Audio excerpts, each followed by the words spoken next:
Oh, damn. Oh, fucking. I'm going to edit that part out. He put his face right in front of the mic. Oh, my God. I know. All right, we got y'all hooked up. You're all fixed up. All right. Are we good, fellas? Yep. Is your wife going to be able to watch on Facebook, or is she going to take care of? Or is she going to take care of Colby? Yeah, she's not going to watch it tonight. Right now, she's taking care of a tiny human. Tiny human. Hunter taking care of himself. Mike, you get your... Oh, never mind. That's what I was going to ask. We got your water? Yep. Picture's down here, too, so I'm ready for you. guys need water? I'm good right now. Okay. That's all I've been drinking all goddamn day. I've been peeing water all goddamn day. Cups, I got about half a pitcher still. So we go. You clean your face. Damn, you ain't going to go like that in front of the company? In front of the company already. Already hit with. In front of God and country. Right. Right in front of country. Right in front of the company. Yeah, dog. Now, hey, we can't forget tonight. Got to start off right. I got you. Right. I got So, you. you know, introductions and then start off right. Yeah, get your shit together. Look, you better .com. You better fuck off. .edu/GodKing. .org.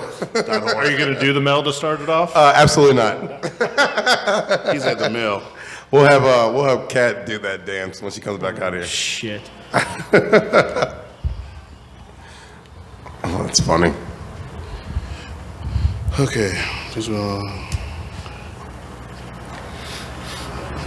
Great. And how long? Okay, how long? No. I would ask that. Never mind. Let's. Oh, wrong one. Clear. The group. All right.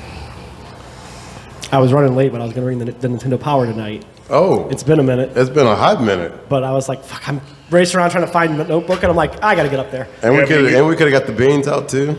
It's been a minute. All right, here we go. Bean fellas. Monday. Yeah, we outside. Oh man, we could have. Yes. Forgot about the beans. Yeah, it's been a minute. It's been Been a minute. Has it been long enough though? It has not. I mean, we did that for 8, 10, 12 straight weeks. Solid. I think we're beaned out for a bit. Yeah, a little bit. We needed that break. A little bit. All right, fellas, we can go. Let's go. All right, here we go, baby. Going live. Ready. In 3, 2.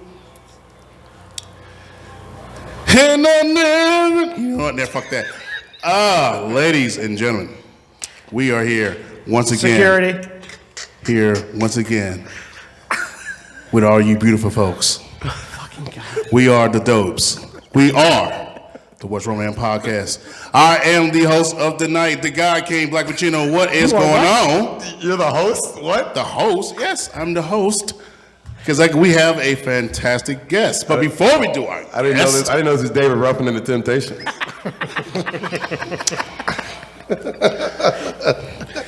Bitch. And I never felt this way about hating. To my gentlemen, man who needs no introduction, with his joning ass all day. Good evening. Him. I ain't gonna say his name because I'm hating tonight. Daddy, bitch. Yes, daddy. All right. And to my far right, ladies, look at that. Look at him. Fucking time. Every time. He loves it. You love him. It is Stepdaddy. What's going on, Pimpin'? The royal penis is clean, your highness. Thank you. King shit. This very eligible and disease-free man. All right. You are not going there. Oh, you're no longer a distinguished guest. All right. And Mike, this is your time, baby. Hey, let the people know who is this grizzly of a man here. Sitting next to you, Pimpin'. So on my left, I have a veteran of the Air Force. Yep. Master Sergeant. Thank you for your service, no doubt. Trepacz, a friend of many years of mine, and he decided he was going to grace us with his presence and regale us with some drunken tales of worldwide holy shit. No diggity, no doubt. Oh, yeah. Your name, sir, Master Sergeant? Gavin Trzepacz. Yes, So, sir. I go by Tree. Have since I was, well, A sapling. yeah, a smaller tree. But so yeah, I'm 23 years, active duty Air Force, Players fuck up. dropping shit. Right, you heat the picture, getting nervous. And yeah, I'm getting ready to retire here shortly. Right now, I've done and grew a beard, dressed in real life human clothes. Civilian clothes. Civilian So camouflage. basically, yeah, like I was telling Mike earlier, what I've done is I've successfully infiltrated all y'all in the civilian world All y'all. All y'all. I like how you said that. to see how you guys operate. He even got in the lingo. All y'all. And we're not mad about that. That's what's up. Well, Gavin, we are glad to hear you here. No, Gavin. Trees, baby. Gavin Trees, baby. Gavin Trees, baby. Glad you're here, brother. Thanks for your Thank service you. again. Yes. Thank you for having me. No problem. Well, Before we get really rolling, we got to start this off the right. we got to get it going right. Yes, we have to. He just said it, but your boy here, I ain't going to say his name, say no names. I just said players fuck up, bitch. There you go. I'll just make sure you said that. Haters gonna hate. Yes, he's been hating for a minute. That's why his girl don't like me no more. You better leave Carrie Underwood out of this fucking podcast. I just said she don't like me no more. That's what I'm saying. Oh, she free for you then, man. Yeah, she broke up. We broke up last night. But no, we're going to get this motherfucker started. So for my boy Trees and for you people, let's get the motherfucker started.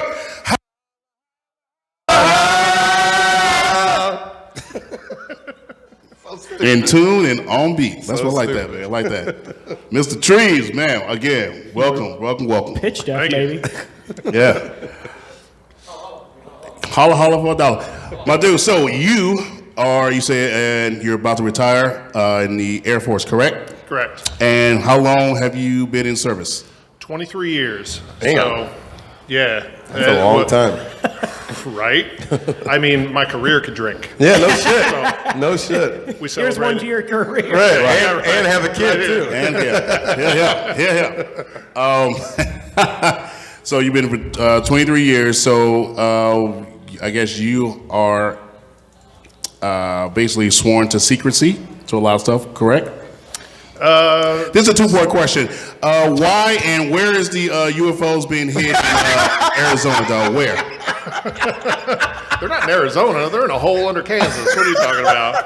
I don't know about that. That's why we like them trees. That's why we like trees, man. That's why we like trees. Area 51, that's one ruse. You know, that's where they wanted everybody to go sit there and run like Naruto. If this is our last Yeah, this is I've been where- on there. There's nothing but cattle guards and cows. Yeah, out we're getting there, shut but- down at this one.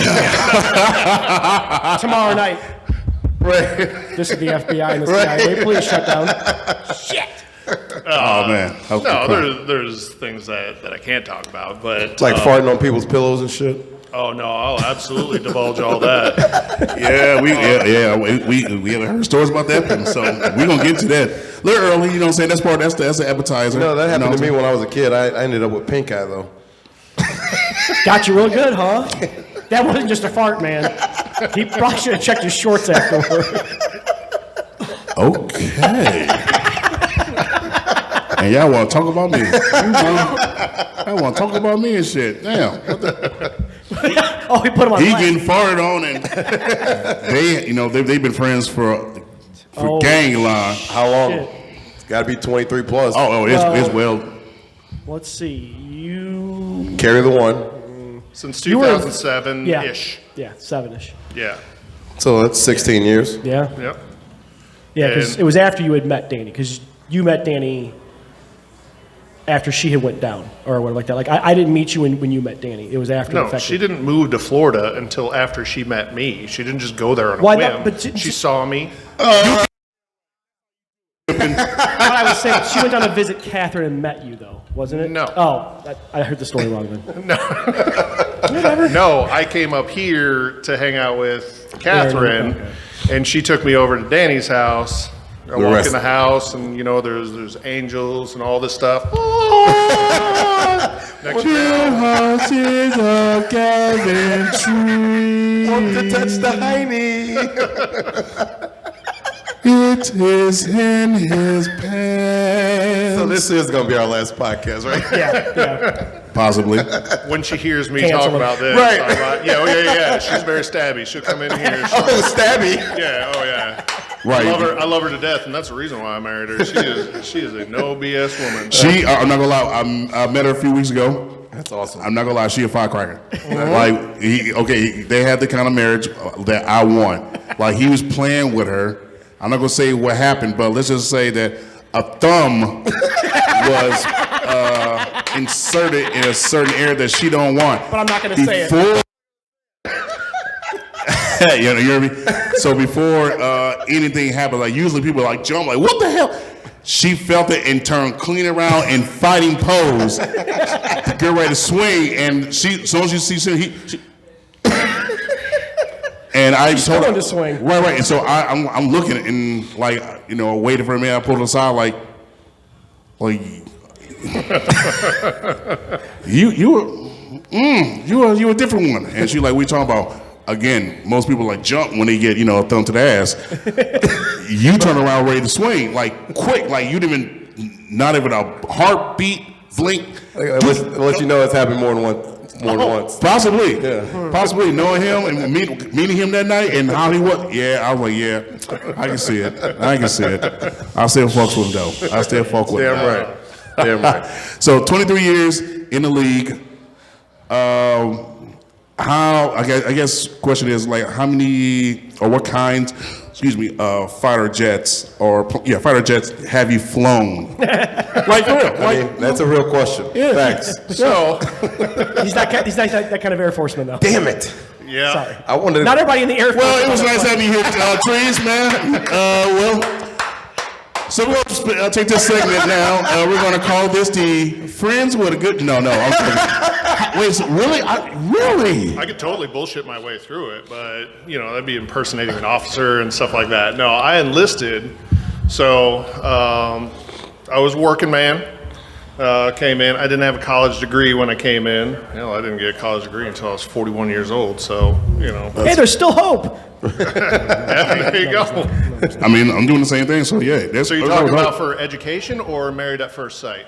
Which one? Both. I was changing my underwear. Oh, I'll change my I forgot. We got to set the bar correct.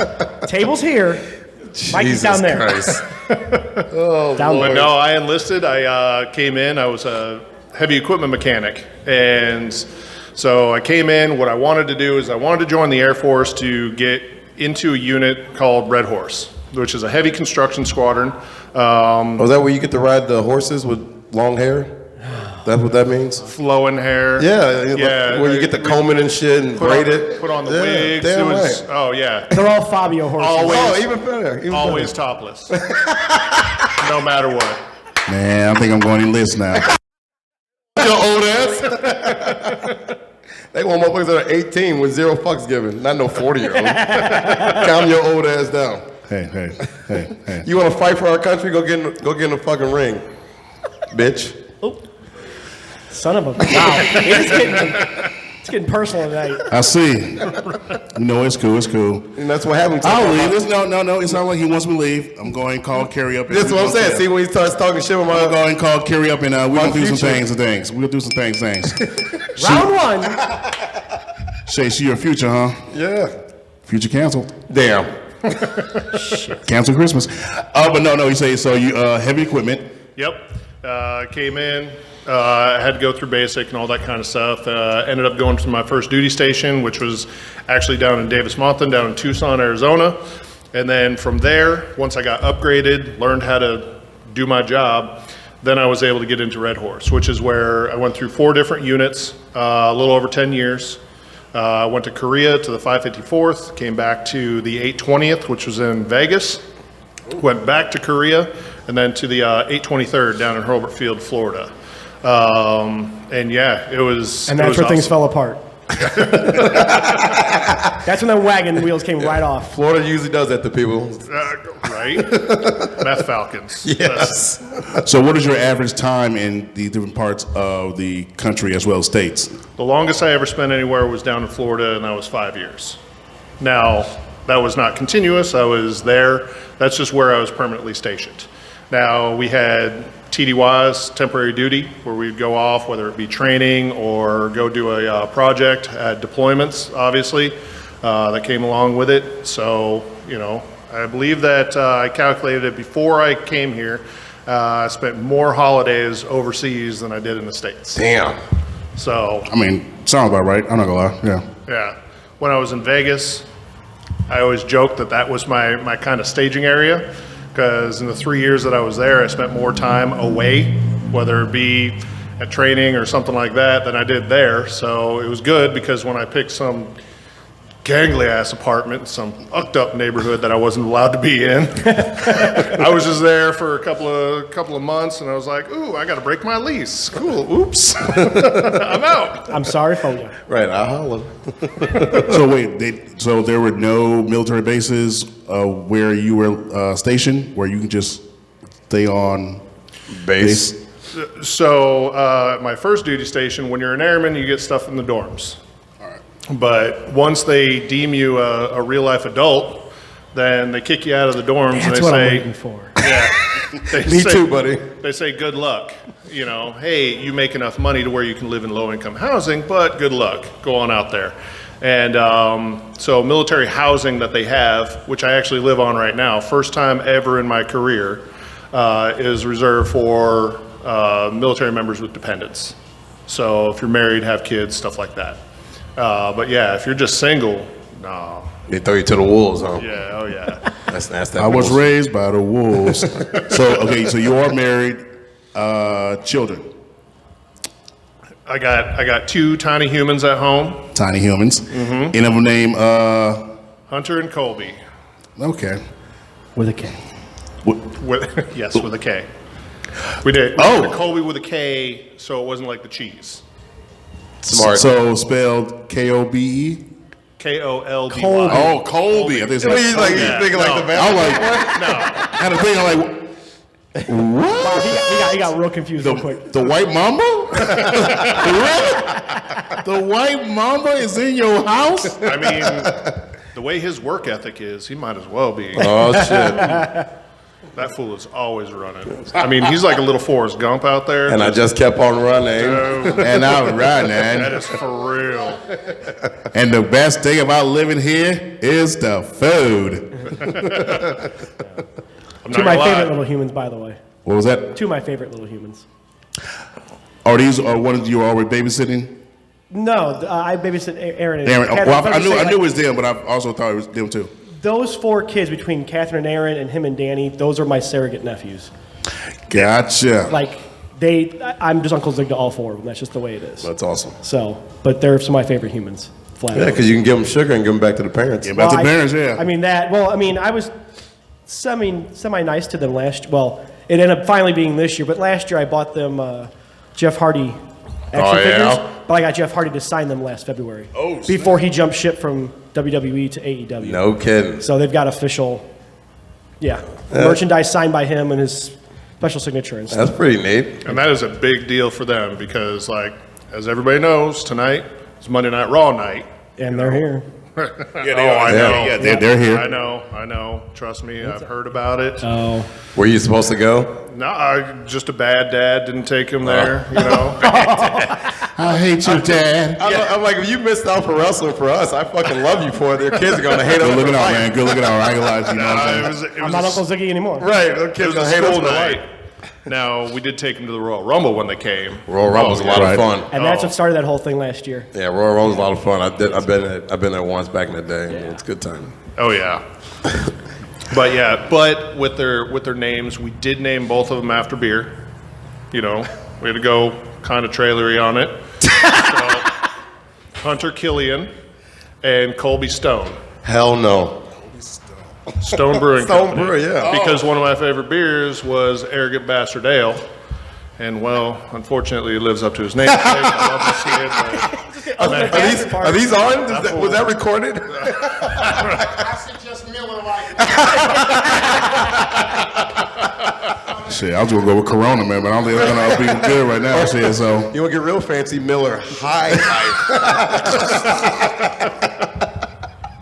in a couple years, Kobe can listen to this back and be like, I'm an arrogant bastard. You know, Dad, you know what, Pops? Fuck you. Right. Those are the years when they get a little bit bigger and want to fight me. You know. I don't think They they're gotta gonna get a try. whole lot I don't think bigger, they're gonna try to fuck with you, though. I don't know. You're gonna be well into your 70s where they even begin. You have to try no to, idea about start. these kids. They push buttons already. Already. Yeah, and my oldest is 9, and he's bigger than Ziggs. Oh. That's not hard. Oh. Shots Yeah. fired. It's the truth. Wow. So He takes after his dad. I was. I don't know where the height came from. Yeah. I mean, Danny ain't short neither compared. Well, she's as tall as I am, so. Yeah. Yeah. Average for a female. So you're saying your Yeah, average so height for a your female? average I think I am American technically. height for a female, yes. 5'5", 5'6". I'm 5'7", bitch. On your dating profile, it's 6'1", though, right? You said what? Oh, you do? Bitch, I'm within Freddie Mercury platforms, motherfucker. You know this. You do have a dating profile. We've all gotten together fuck. and built you one. Oh shit. Oh, for real? I Oh, forgot. we got to get them out there. Is it Wait, Signal.net? where? Which app? Which app? Danny did this shit like Grindr months is ago. Oh, Grinder. No, we didn't. I'm gonna say, oh, you did not put him on grind because I can see friends doing. I can see this motherfucker doing that to me. I can see this motherfucker doing I that to would me. never put you on Grindr. Grindr is so grimy, man. Oh, it's more than that. It's more than that. No, we want to put them Happy on Married birthday, at buddy. First Sight. Right. I For would- real. That's so funny. So, If you would have put him on Christian singles, I would die. our eHarmony. No. Do Christian or farmers.com. Yeah, Farmers.com. Do farmers.com, man. Or trailers.com. Get a nice wholesome girl. I A good clean girl. I'm going home. Single wides looking for love. Single wide. And now he gonna go home. Single wide looking for love. With damn a little bit of math on the side. That's called entrepreneurial shit. Why the fuck did I wake up this afternoon? It's like every Monday I have to ask this Girl who's got her own business. Oh, fuck. My name is Jamie Lynn. I'm from Jefferson County, and I like long walks all down the road block. Down Jefferson County. On Jeffco Boulevard. Goddamn it. The gravel road across the railroad track. Long walks on the To gravel the road. Tenbrook Station, baby. Oh, by Tim Brook. I'm crying. Yeah, we're getting canceled now. Well, we're not getting sponsored by Tenbrook, that's for Oh, sure. my God. We are not getting canceled. Yeah, we're not getting sponsored by eHarmony. I know that. Well, maybe. Yeah. I don't know. Hey, all I know is that if they can find love for him, You really, I'll invest. really had to twang the rest I'll for invest. him. I would. I'll definitely put some money in that motherfucker. Oh, God. Fucking hate y'all. Shit, I'll make that a damn TV show, a reality TV show. What, single wives looking for love? That's what started that bullshit. Danny's like, you should go on that I Love Russians fucking reality TV show or some stupid shit. That's what started that whole conversation about starting a dating profile. That whatever that Russian reality dating TV show was, that's what she have got. no idea what I don't know the you're name of it, talking but I guess it's that guy's mail order brides. Okay. And I guess they meet him and they see how long it lasts and they follow him. And she's like, you should go on that show. And I'm like, I will not fuck. She's like, I'm making you a profile. And she got on the fucking website. She's like, get the fuck off of there, damn it. That's hilarious. What's wrong with you? Like, smile for the camera. I have the worst friends. It just means they love you. That's all. I know, but don't love me that well, please. Love me from a distance. So you say you're retiring soon. How soon, and what is the timeline for it? He wants to know when the everything? barbecue's at, man. That's what he's really I asking. mean, Well, Oh, okay. besides that, but no, always looking for food. God damn it! Can I give this interview, please, sir? Sir, is it okay? Sir, can I get an interview? Yes, sir. I appreciate it. Excuse me, before I was rudely interrupted. Again, how long till your retirement, and what are, I guess, again, the timeline from then till now, or until now, of what do you have planned being in the quote-unquote civilian life? So I will final out April 7th. Means that That's right around the corner. Yeah, it is. It means I have to actually shave my face again, put on my uniform, go in, and I'll final out. From there, I will be on what they call terminal leave. So it's all the rest of my leave all the way until my actual separation date. That will be 1 July.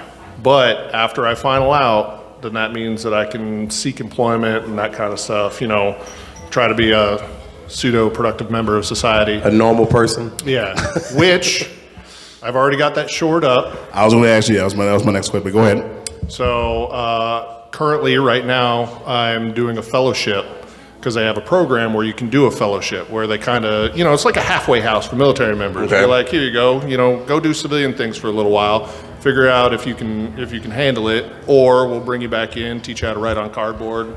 Oh my Lantis. Oh, he dropped that bomb real hard.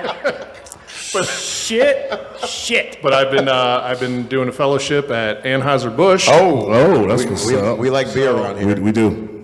We love it. Doing the Lord's work. Shipping. Yes, child, and I am for it. I'm for it, my son. And directly after I final out, then I will be there employed full time. Hell we will yes. be What's staying up? in the area. and Hell yes. Working for AB. Hell Now, yes. you sure this is an actual fellowship, you know, with AB and not, you know, leading a couple of hobbits, maybe a wizard, you know, a couple, maybe a king, and He went nerdy before I did. see, I did that. You write that down, You see motherfucker. that? Today's you March see, I 20th. did that. Today's See, I March did that. 20th. Yeah. Hey, They as caught a him? supervisor, I've been a dungeon master for years. See the tip of the cap, ladies and gentlemen, tip of the cap. I like that reference too. You shut. But no, that's what's up. No, congrats with that, man. No, seriously, that's what's up. All right, so now we got the nitty gritty out of the way. Unless stepdaddy has anything to say, or daddy, for the gentleman. I'm good at the moment. All right, cool. Because I know, hey, like I said, I met him a few weeks ago, and yo, this military do thing, but that's enough with that. We would get down to the nitty gritty of what the hell we usually do. Ladies and gentlemen, we are the What's Wrong Here podcast, and we could get straight to it. So, The fuck is something that we talked about last week. Oh no. Yeah, baby, yeah.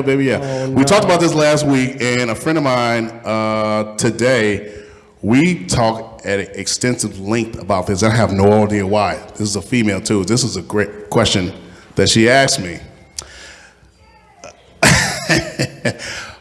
How much porn do you watch, if Lord. at any? Oh Lord. Yeah. Why are you going there? Yeah. Now? Or over my lifespan? Let's go now. I mean, shit, you're damn near, you know what I'm saying, retire, and Hey, you're like- remember, his wife's stabby. Right. To anybody. Yeah, but I'm not the trying to thing get. is- But the thing is that we got a great marriage. I love my wife, and I don't mind telling her this and that. But no, now not a lot. Not unless I'm enjoying it with her. Because oh, that's yeah, great. That's just That was the fuck you like No. creep right there. Okay, so again, her and I were talking about that today, and you know, she said she did not watch any for real. I was like, every once in a while, you know, what I'm saying, what, you know, floats the boat. If the Wet your mood's- whistle. You know, what I'm saying, if the mood's right, you know, like a couple candles, you know. Play some R. Kelly. No, baby, Barry White, little Barry White. You know what I'm saying? Just something about that bass and That deep voice, yeah. I prefer Otis Redding, but we can go with our own. you know what I'm saying? Like, you know, and but sometimes also that can be honestly, God, I'm pretty sure you can contest to this too. I'm not saying, well, now, but back then, as well as you, the end of the night at a bar or a club, and you get this one chick and you're not truly sure, go in the bathroom, bust one out, and if your senses are clear, and you come back and like, you know what? Nah, babe, I'm gonna go and go home, babe. But yeah, then we're gonna get your number and everything.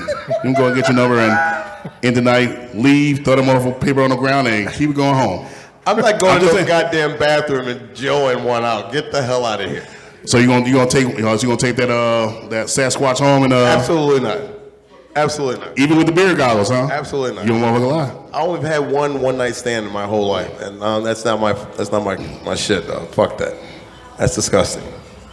Oh, really? Yeah, Disgusting, huh? That's disgusting. Is it more disgusting than, you know what? No. You know, my wife is watching. You know, I don't want to carry. No, Is it more disgusting, sir? What's more disgusting, masturbating in the bathroom, or having a threesome with a sibling?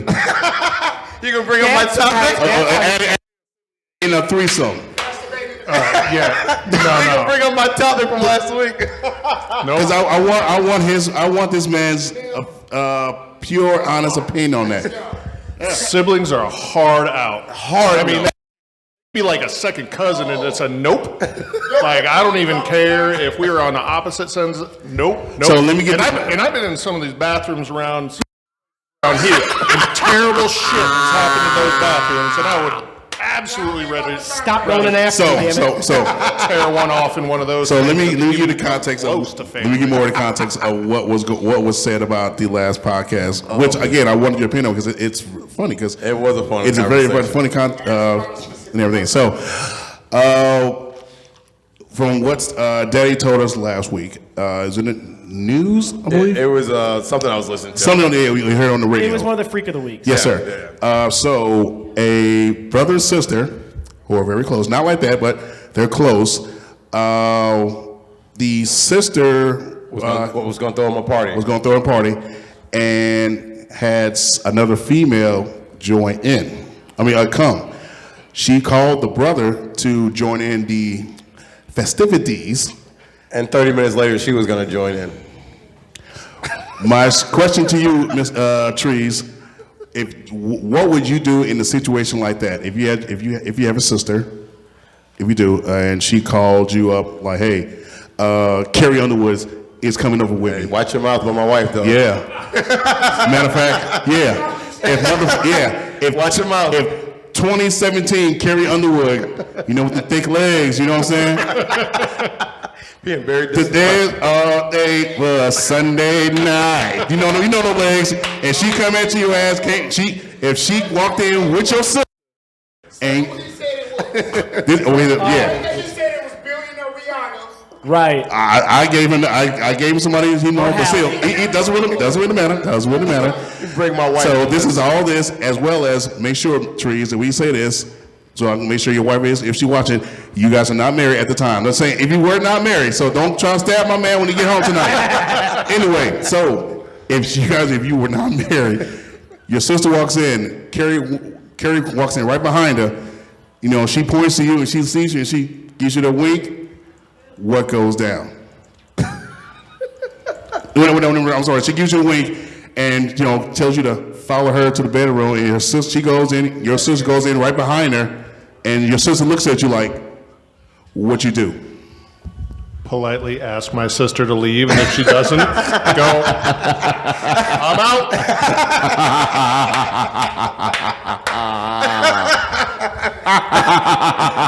And you can go to hell for bringing my wife in that conversation. Yeah, I knew you would like that. I knew you wouldn't like that. Yeah. Yeah, there's no. You hear me? Sean Combs, take that.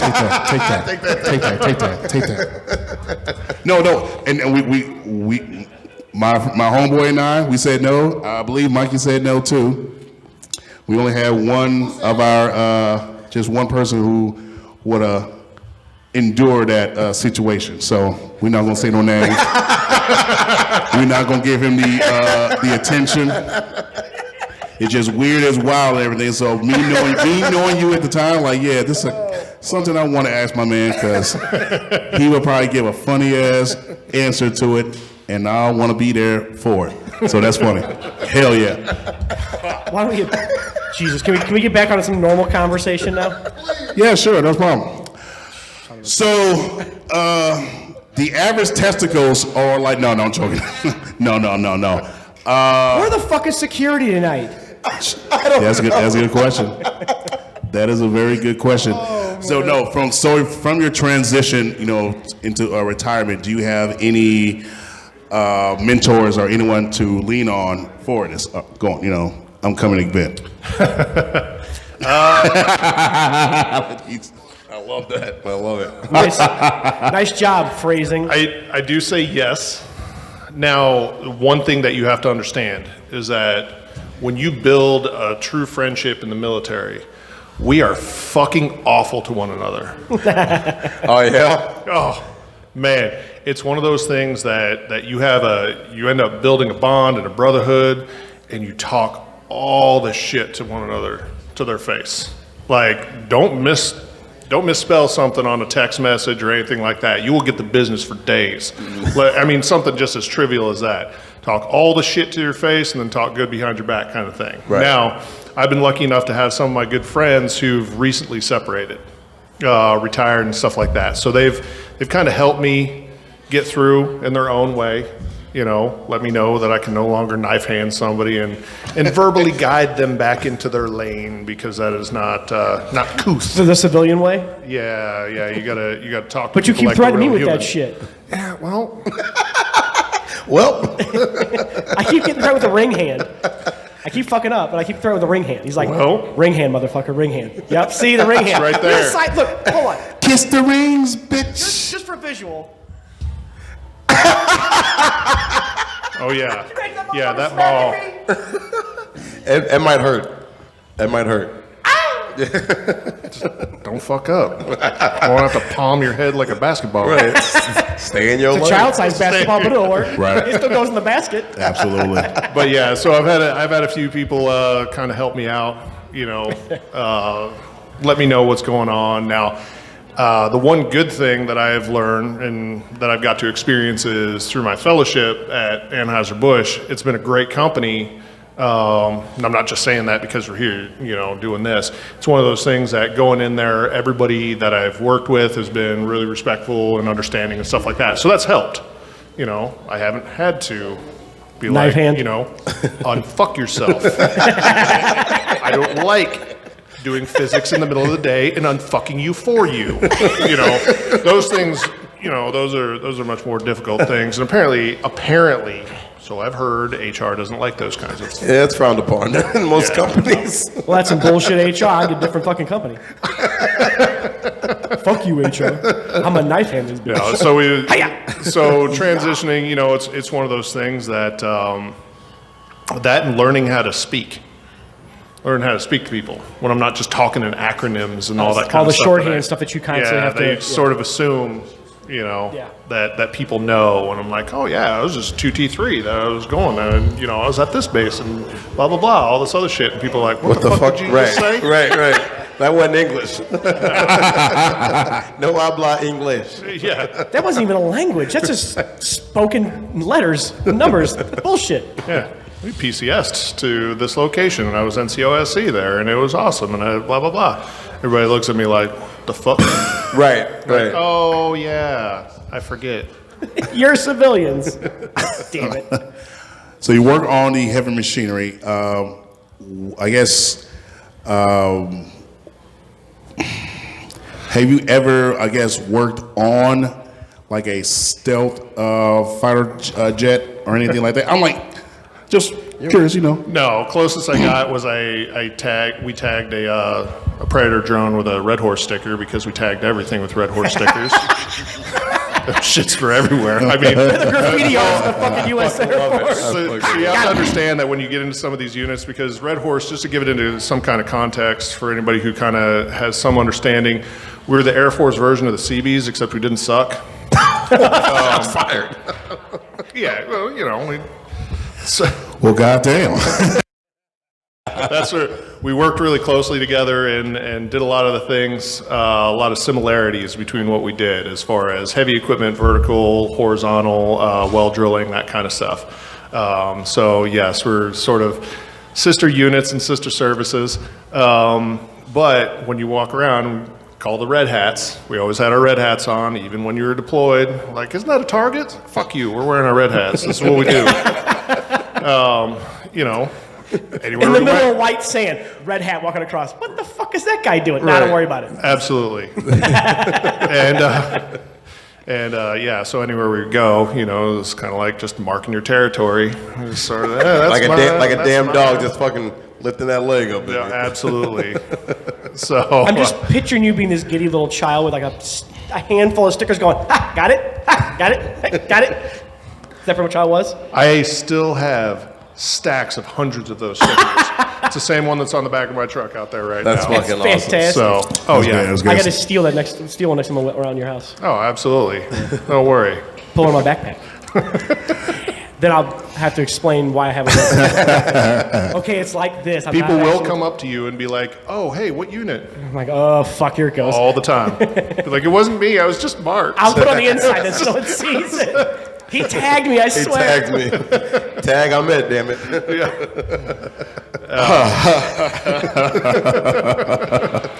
So I'm going backwards because I should have asked this earlier. But what made you want to join the Air Force, as well as two-part, join the Air Force as well as not want to fly but just work on the machine part? Oh no, I wanted to fly. Oh. But the only way that you could really be a pilot is Too tall? if you were an officer. And to be an officer, you have to have a college degree and that kind of stuff. So there's several different ways of doing it. You can go to the academy, which I wasn't going to do that. I ain't got time for that. No, I wasn't going to qualify and have some congressman ride me. No, I had other shit going on when I was in high school that, fortunately, my focus was not quite there. You could go through like ROTC or pay for yourself to go through college and stuff like that, come in and then get accepted into a pilot program. So that's just one way. Now, we do have enlisted people who do fly, like for the refuelers that are boom operators. We have flying crew chiefs, some load masters. We've got security forces, the cops, called Ravens. They go on there to pull security for the aircraft. But those were none of my career fields that I was going into. Once I found out that I was going in the Air Force, I knew exactly what I wanted to do. And I wanted to be in Red Horse. And I knew being a mechanic, that was one of those things that it came naturally to me as a kid, that and art. It was either do that or go to art school. And frankly, if I was going to be poor, Wow. then I wanted to be able to at least travel and be poor. You are, not OOR. Right. Yeah, Pure. like for real poor. Then Cartman.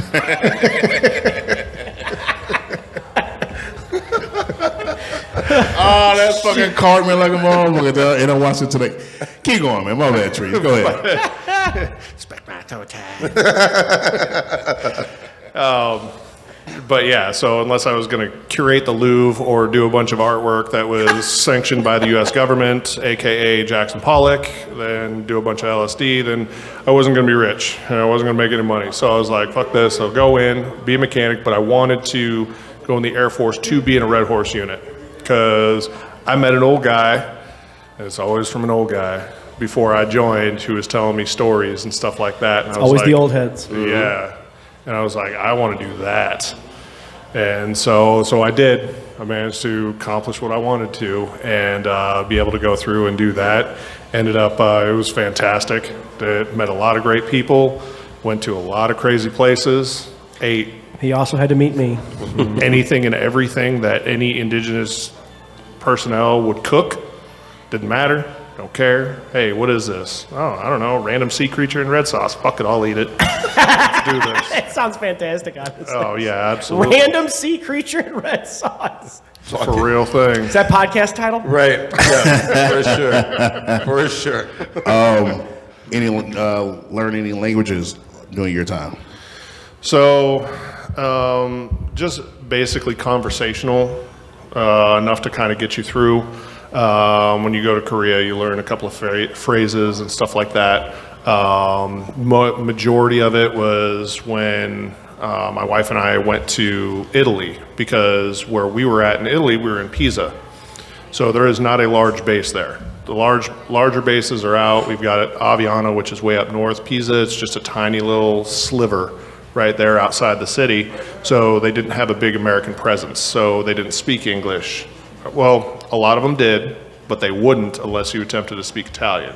Oh, of And course. so going there, learned enough that I could order food, booze, and tires, and that kind of stuff. Sounds important. Yeah, I definitely had to learn some when we had our oldest son there, because the nurses, especially the night nurses, didn't speak jack or shit for English, and I was like, whew, well, we need to change his tires, get him down, he needs to drink beer, I don't know, whatever boobies or beers, you know. So, Beer a la tete? Tata? and kind of the same, you know, going in Germany, but in Germany we were in Kaiserslautern, which is the largest concentration of Americans overseas. Okay. So It's amazing. yeah, and a lot of people there speak English and stuff like that, but it was still nice to be able to get immersed in the cultures and learn some of the language and stuff like that. Unfortunately, I was not fluent in any of it, but yeah. That's cool, man. Well, Dorfish Toilette game bitter. Look at you. Where the Yeah. fuck that come from? I took a class in school. Okay. That's a little German. That's all I remember. Oh, you fancy I now. was waiting for some more. You fancy now. Do you still have any friends Fancy. in Riding Germany, the bands, huh? Italy, where you were at? Yeah, absolutely. You know, I gotta work with some civilians over there, which is fantastic because, you know, when you go over to any country, you know, the best part of it is to be able to be immersed in the culture and not just the food and the booze, but to be able to see how people operate, what they do, how their families are, you know, all that kind of stuff. Can be aggravating as fuck because a riposo is a for real thing, and that is a midday nap in Italy when shit closes down for 3 to Yep. 6 hours or something. I Happened don't in know. Luxembourg to me. What? You read so basically they'll open up shop at, say, 9 o'clock. They'll close down at 11:30-ish. Whatever the sign says on the door is just a suggestion. And then they'll open up at 3 in the afternoon-ish and then work later on throughout the afternoon, stuff like that. So, you know, they take a break during the middle of the day, which I, for one, you know, you're at work, you hit that 1 o'clock How wall. the fuck we ain't brought that over here? It's awesome, and it's nice when you're sitting there in vacation mode and stuff like that. When you're working and you're trying to do stuff, then you're like, God damn it! All right, can I'll use wait a little- this afternoon. I'll get there. But, Use a little power nap. yeah, Damn. That's some bullshit. So you say you still friends with guys over in Italy? yeah. Okay. Can you call in right now to you know, like try to hook your boy up with some Italian girls, man? Hey, there's some chicks over there, dog. God damn, these sexy over there. Just tell them to show you their pits, but we good. Gross. Oh, you No, that's don't have to France. That's France, right? worry- Yeah, you don't have to worry Yeah, about yeah. Okay, good. Never mind. that. Oh, you're good. Give me a Italiano chick. They don't want you. Yeah, they crave me. Fucking hater. Shit, I hope Carrie break up with your ass tonight. Hey, watch your mouth. Stop bringing her name in this conversation. Goddamn right. But no, that's what's up, man. Shit, like you lived many lives of say one person and for 15, 30, and you still going. Shit, like the first time I met this dude was one of your friends, one man band. I want to say, I'm not saying you know, it's, yeah, Cat's brother, but like, is that like a one man concert? Would you guys consider that? Yeah. Merrick coming up and putting on a show. Yeah. And so did you also go to school with him too? So I knew him. Okay. and stuff, but kind of the lineage of theirs. We talk about Catherine. I knew her husband Aaron. He and I were in Korea together, and then Okay, that's what it was. and then we ended up living together directly after Korea because we no longer work together, so we could live together, you know, and don't have that fraternization kind of thing. And he got stationed at Eglin, I got stationed at Hurlburt. So we were like, fuck it, let's get a house. And he got some townhouse in Fort Walton, and when I showed up, I called him. I was like, where are you at? He gave me directions.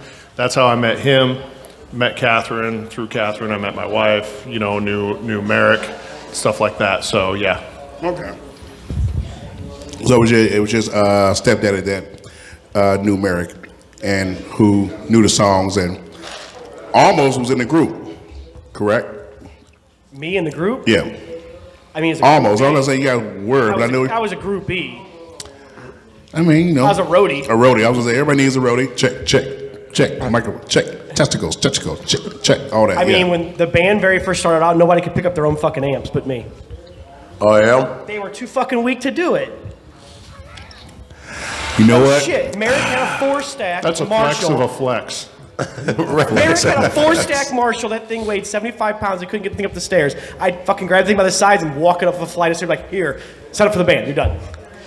Every fucking time. Corey could barely carry his drums. So you were that little assistant. Yeah. Roadie. Yeah. I mean, I did get a thank you in the first 2 CDs, so, you know, it happens. That's awesome. So, did you ever get to meet, I'm pretty sure, did you ever get to meet your colonel, lieutenant colonel, or your superior, I would say superior master, but he's not the master. Yep. His rank. Commanding officer. Thank you, commanding officer. Oh yeah. Everywhere you go, you know exactly who your CO is. You know who your commander is. Normally, you'll have like a flight commander. Because the way they have it sectioned out into tiers. Okay. You know, where you'll have your flights, which are your smaller broken up groups, your subsections of a squadron, where you have, vehicle maintenance and vehicle ops will be 2 different flights. And then those go into the squadron. And then you have your squadron commander. So yeah, absolutely. And especially in Red Horse, it's one of those things that you get real close with all the people, all the team leads, the commands and stuff like that, because you guys deploy together. So you train together, you deploy together, and it's the same people, which is really cool. And like the last job that I was in here at Scott, I worked up at headquarters. We worked in the same floor within spitball distance of my colonel there. So regular interactions and stuff like that. But yeah, it was good. And I lucked out throughout the majority of my career, had fantastic leadership and officers and stuff like that. I've heard some horror stories, and I have run across 1 or 2 A-holes. Yep. Okay. But majority of them have been fantastic, where you can talk to and stuff like that, and learn a bunch of shit. Okay, that's what's up. Have you ever performed a code red? What the fuck is wrong with you? He's not a Marine, so. God damn it. Still doesn't matter. You ever perform code red? I have not. Do you know what a code red is, sir? Everybody's seen the movie. You want me on that wall. I don't need me on that wall. I don't think I've seen the movie. You go to hell, and you go to hell, you You die. good men? You good, man? Yeah, I've never seen it. I guess I'll be going to hell tonight. Fucking dweeb. I mean, there's fights in the smoke pit, but I don't know. That's normally you get drunk and you fight, and then you get up. I was gonna ask you, shake so hands, did and you have you and Aaron ever get in like a bar brawl or anything or close to it? Me and Because Aaron, I can see you two getting one. me and Aaron, no. I got a buddy who I every was saying time he got a get- boy. Yep. I know he had a boy. It always got that story. Me and Aaron, me and Mel dog, but me and Mike, we fucked these dudes up one time. One time in band camp, right? No, there's, and it's funny because majority of the fights amongst friends were always just ridiculous and hilarious. I had one of my buddies who here not too long ago, we cracked open a bottle of Ukrainian vodka that I got from a buddy of mine, and he decided he wanted to try it, and we were drinking, and no big deal, and he got drunk because he's always the drunkest guy in the room, and he wanted to climb me. I'm sorry. Let's go back real quick. Climbing. Can you put that in context of what you mean? Yeah. He stands Well, up, the motherfucker climbs the back of him. Yep.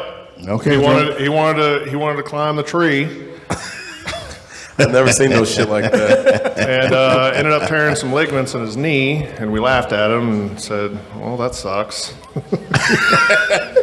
So nonchalant. Well, that sucks. Did you point and laugh or just laugh? No, I just laughed. I would have pointed. Hey, you dumbass. He said he wanted to climb the tree. I mean, I saw it. Well, actually, surprisingly, it was the same guy, and one of my other buddies when we were in Korea. Boy, that was a good one. We were all drinking, had a good time. We had a little porch outside of our dorms, and we would all go out there and hang out. But there's a hill around there, and down at the bottom of the hill is what they call a binjo ditch. You know, basically it's just a ditch where all the nasty sewage water goes, and the binjo beasts. Mm-hmm. Yeah, Super Mario. Don't worry, we'll get into that later on. Live. And we were just hanging out, no big deal. And my boy walks up to the other guy, just very seriously, and just says, "I'm sorry." Looks up, he goes, "What for?" Pop! Bitch slap right across the face. Started a fight. They rolled down the hill, ended up in the binjo ditch, got up. Tell me nobody touched him. No, I mean it wasn't full of septic at the time, but they walked back up and a little worse for the wear, and drank a few beers, and all was well. It's kind of how it works out. And they live happily ever after. Pretty much. Yeah. All right. Those are the kind of friends you make throughout. You gotta love that, yeah. Yeah. Gotta love that. I don't know. Yeah. But those are the same friends that if you're broken down in the middle of bumfuck nowhere and you got nowhere to turn, you call them up and say, "Hey, I need help." They'll be like, "All right, well, you're 2 states away, but hold on, I'll be there in a few." 2 states. 2 states. That's what's up. Yep.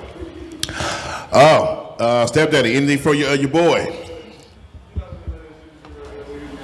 So I was going to ask, can you, of the places, bases, towns, everything that you've been in, what's your best drunk story? Best drunk. Can you actually quantify that? Are there so many kind of overlap or compete with each other? Is there really a best? You say drunk story. Yeah. Oh, What you thought he said? Drug story? Yeah, ain't none of that. I will not put my man on blast with that since he's retired. I don't want all his funds go straight to him and shit. I don't want the man being locked up and going to motherfucking Guantanamo for the secrets he's about to leak. I can still pass the test. Attaboy. That's a really difficult one because there are many. There is drunk me in a shopping cart during Billy Bowlegs days down in Florida. There's that's Well, there's drunk Adrian falling off your bike. yeah, I had the ouchie sticker for that one. That's when I dumped my CBR. I was we had no business being on there anyways. But You're right. But Adrian, stop leaning. Adrian, stop leaning. Adrian, stop leaning. Oh, shit. Damn it. Though one thing that I am proud of, and you guys may or may not appreciate it, is that I did 2 full years in Korea, non-consecutive, and didn't shit the bed. Hey. That's impressive. So, to put that into context, they have a rice wine liquor there called soju. Soju is one of those liquors that fucks everybody up. It doesn't matter who you are. You'd be like, "Oh, I'm a drinker. You drink a glass like this, and you're done. You're done. You're That's pissing the daddy yourself. challenge right there. You're pissing yourself. You're falling. You know, there's just, the fluids that are expended by everybody because of soju is. I got to to the get this point bottle where- before December. To the point You're on, where motherfucker. there are times where they banned it on base, the combat bottles, because a combat bottle is basically a 2-liter bottle, plastic bottle of this shit, and that is just. And it That's takes the on. devil's piss right there. Yeah, what the hell's in it? So, well, I'm sure I can find some. I can get you some if you want. If you want to shit the bed, I got you. I got you. I personally don't want to shit the bed, Right, but I do want to test. I don't want to shit the bed, but I do want to try it. Right. Wake up like, God damn it. That's one of those that anybody who's been over there has drank grape soju, which basically is heavy purple dye and some kind of, I don't know if it's just straight packets of grape Kool-Aid and soju. Well, you can't say Kool-Aid in front of black people. We got to try it. Well, there we go. You said grape Kool-Aid. But I'm going to warn you. I'm on it. Right. Because of that, you wake up the next day, you have the Incredible Hulks. Oh, no. Yeah, you know what I'm talking about. Oh, no. Oh, so basically, Shit looks just like this. Oh, God. So you got to be for real not to shit the bed that night. so basically, you're telling us that's Mad Dog 2020. Ass off the bed in the bucket. Yeah, kind of. Well, kind of, except packs a hell of a lot more punch and doesn't immediately bring you back to 1997. That was a good year, though. Not gonna lie, 97 was a very good year. It wasn't too bad. It was a very damn good year. The God King was a freshman in high school, and my Lord. No, I'm saying, I found myself in. Yeah. Anyway, so You find yourself in fucking bar Start bathrooms. no, but I did sneak into a club that was like 21 and older, and I got in. I don't know how, but the guy got in. At what age? 16. Well, depending on 16. So it was the 23rd, April 23rd. Yeah, 16. Yeah. This is Officer O'Malley. We need the God King out right now. He just left. He gone. Gone to work. Go home. So ridiculous. It's not even funny, but whatever. To me, it was. Yeah. I had my door knocked on a couple times. Yeah, we know.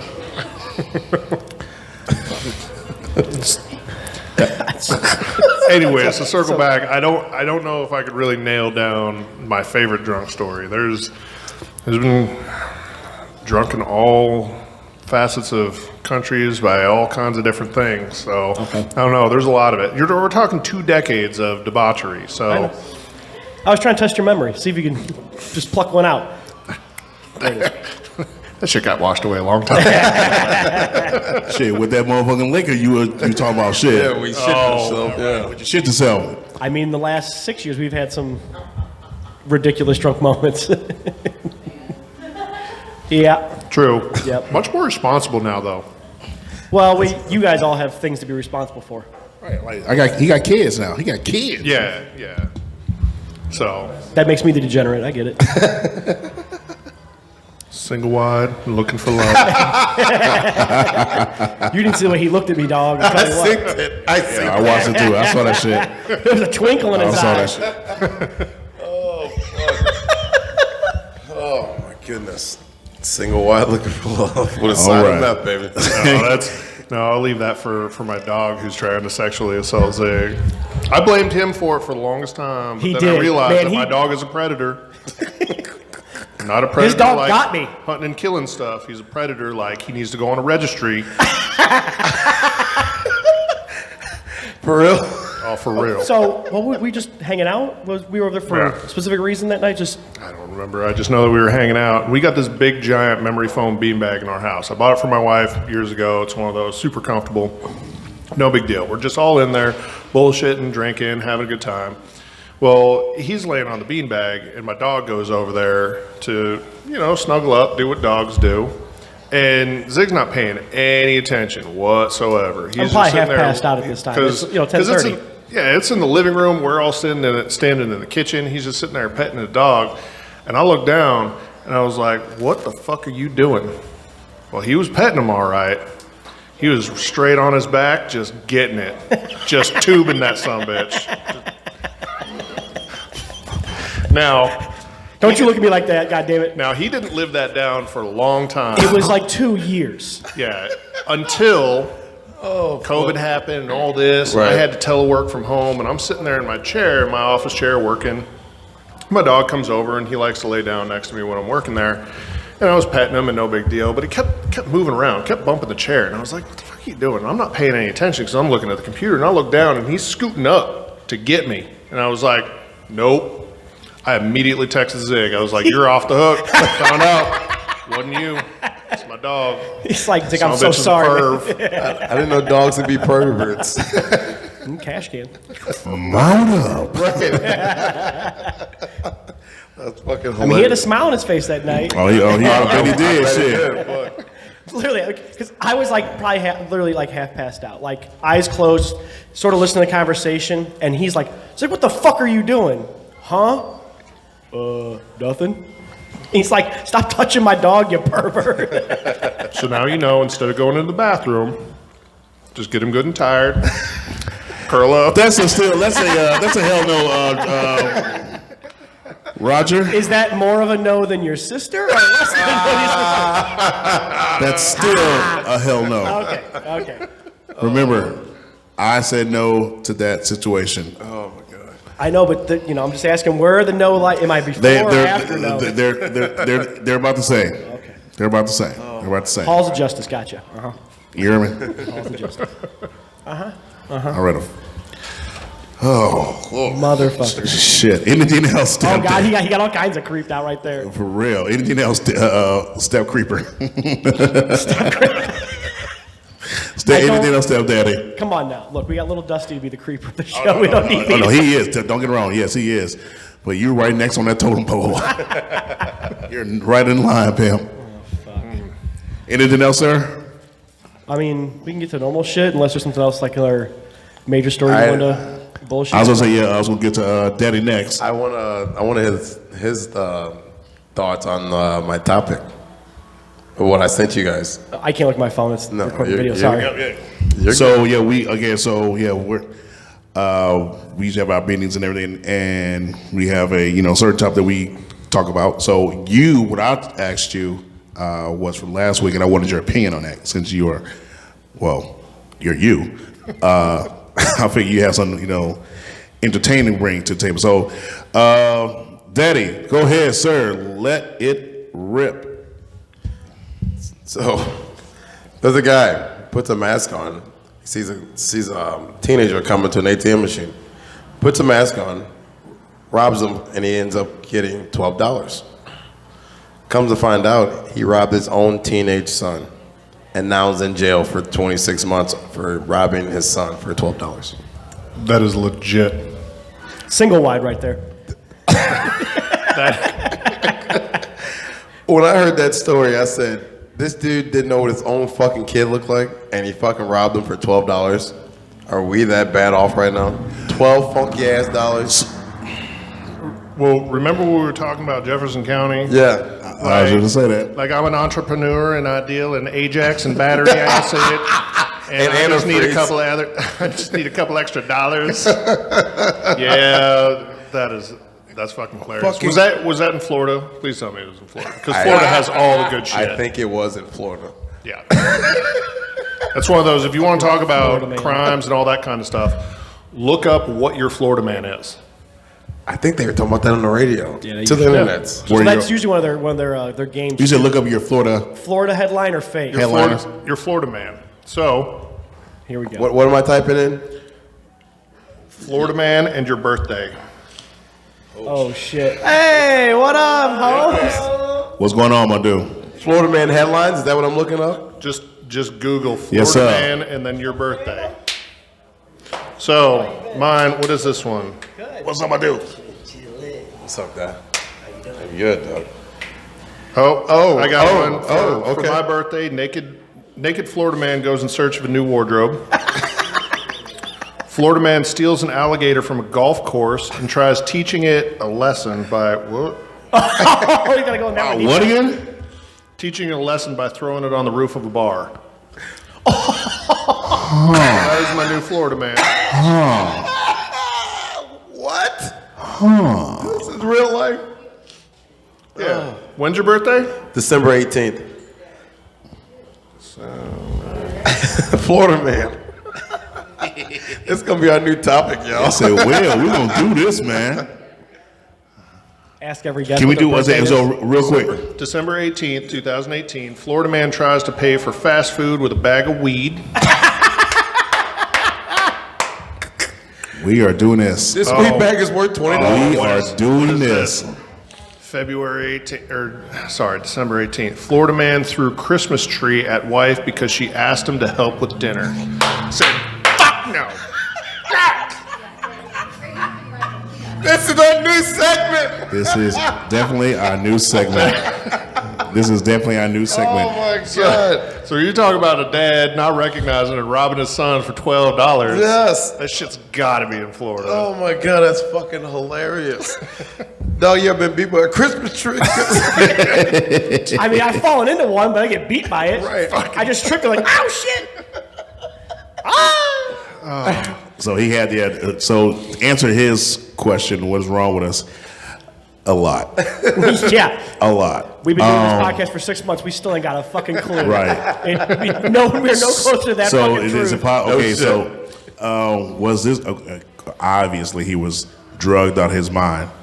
Obviously, if he doesn't recognize his own fucking son and he's robbing him. He was not sober. Well, the best part of that you left out and out of context, because his son would have had to have testified against him, looked his ass dead in the eye in court and been like, that motherfucker did it. Oh, damn. Because they're not just going to press charges Right. out of speculation. Right. Nah. So his son had to go in there and be like, bitch, give me my $12 back. So yeah, they found his ass and he owned up to it and they locked his stupid ass up and like I said, he's in jail for 26 months for $12. Or could he have been one of those deadbeats and And that's kind of what I was thinking. It had to be like I can't even wrap my brain because there's no fucking way in hell I would ever rob my kids. So he had to be like a not involved father. He had to be because the only way this story makes sense. It don't make any sense any other way. Or he was just a He was fuck desperate. off, like I'm just fucking taking the money. I need the money now. Yeah, he was desperate. I don't know what he was trying to get. I don't know what you can get for $12 in the streets. he tried to get some rocks. Right, Joe Rogan. I mean, that's a full bottle of pop-off vodka off that bottom shelf at Schnucks. I need some motherfucker. rocks. $12 will get you that shit. I mean, you're Anything on not that bottom shelf at Schnucks is less than $12. I mean, you're not wrong. Bellows, pop-off, And you can eat Old good. At, Kentucky Tavern. and you can eat good at McDonald's on that dollar menu too. Not anymore, but I mean, you he can try. You can get 3 dubs and 2 fries for under $12, Inflation's a bitch. right? Remember when we was talking about being poor? Right. Poor. Damn, Robin. Man. I think that would have made it better as if his son would have just turned around and beat his ass. I agree That would have been 1,000%. So fun. I agree Just 1,000%. But it was just a father fucked up story. tried to rob his son. His Right. son beat And his son ass. beat his ass. So, I mean, it's not a Florida man story, but if we're going to talk about dumb shit certain states do, or cities, I heard something from a person from Chicago. They are trying to sue Buffalo Wild Wings because they falsely advertise boneless wings. How do you falsely advertise boneless They're wings? supposed to be called chicken nuggets because they're not actually pulled from a chicken bone. And he's going to win that case. He's legitimately suing them because had he known they were not boneless wings and actually chicken nuggets, he wouldn't have bought them, and it's caused him financial stress. That's his legitimate fucking suit. And he's going to win. I don't know if he's going to win. They'll settle out of court. I mean, something stupid, but he is 100%, and it's at least into the whatever the primary I mean, it's stages of it. It is false advertising, so he's going to win. But no. Is it? How's it false advertising? Here's the thing. Because there's such thing as boneless chicken. But he thought that they had no bones in it, right? I guess Like- here's, I only heard the headline part. So That's all you fucking need. Let's go, baby. I'm glad that we've been able to get on a philosophical conversation about branding. Because that's what it's going to come down to, and he's going to lose his ass with his branding. But these litigating motherfuckers out there are playing that game like they are scratch-offs. Like, well, I can't win the lottery, so I got to find some way to get this money. Some lawyer picked it up. So Boneless buffalo wings is bullshit. I mean, He's buffalo. The wings off of a buffalo aren't boneless. I'm here's the going only to thing. have to sue you. I eat nothing but the finest buffaloes. I guess it depends on the exact way that Buffalo Wild Wings words how they process the see you guys. Thanks for coming out. the product itself. Later, Yeah. guys. Is it something where they do they mechanically take a chicken wing, rip off the actual meat part, and then rebread it and fry that, or are they getting it where it's a pre-made just hunk of chicken, It's already or it's pre-made, I would processed imagine. it's all the extra stuff that they don't use from the other chicken wings and the thighs and stuff like that when they make their bone-in pieces? Is it just the other processed stuff that they're just kind of pushing together in a sausage patty and then putting a breading around it and place it? That'd be a chicken nugget. When you boil this down, I want to know, because I'm an effort guy. I want to put effort into what needs to be.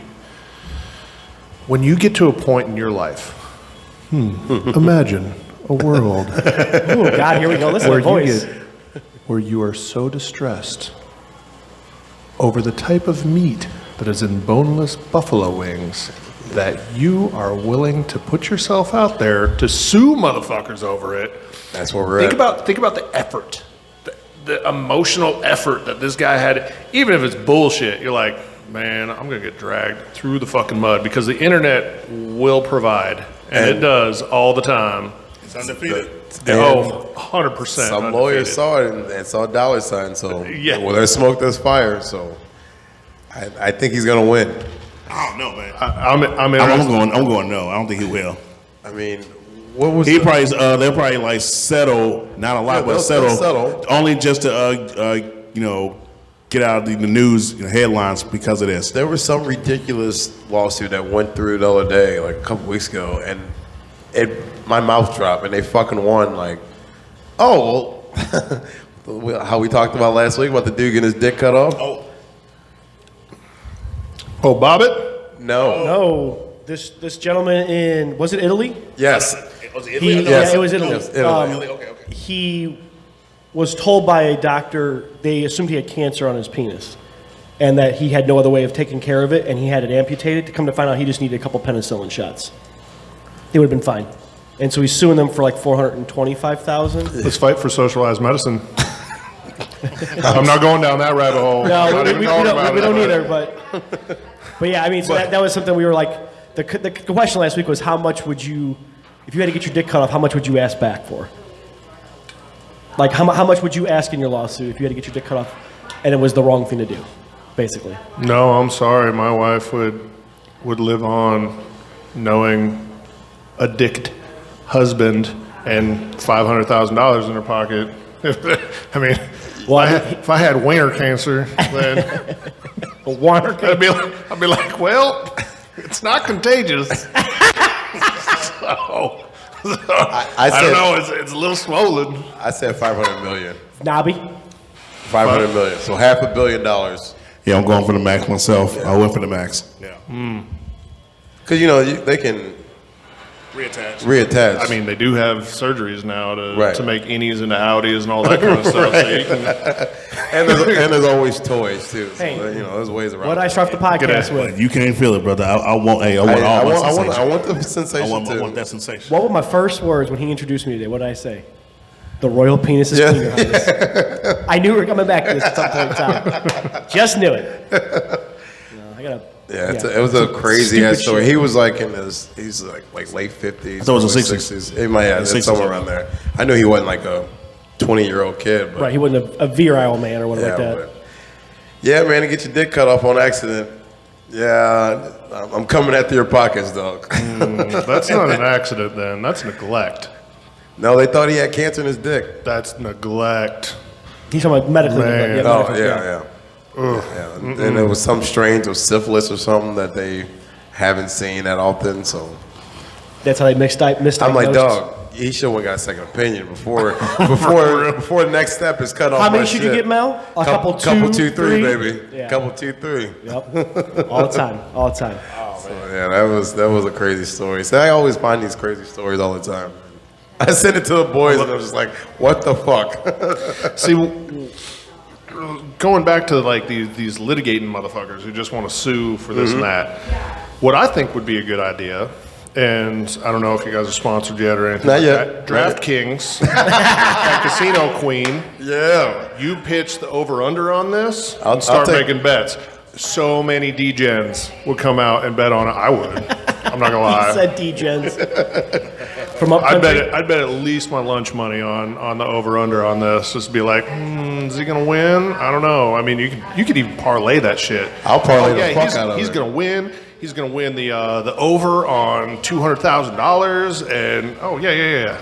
I'll take a sponsorship by DraftKings, goddamn me. I mean, Well, gotta pitch him some good ideas like this, Yeah, I mean, that's- any way that they can get the D-gens out there to gamble. Yeah, no shit. Hell well, I mean, yeah. so speaking of gambling, I mean, outside of Vegas, I Hey, think sis. it's in Indiana and. So apparently Ohio, I maybe? went viral. So apparently Oh, here it comes. We got to see this again.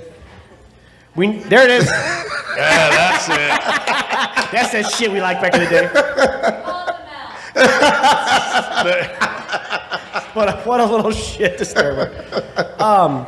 The WWE wants to get the sports associations, like outside of Vegas, to agree to allow betting on their matches. that'll never happen. All in.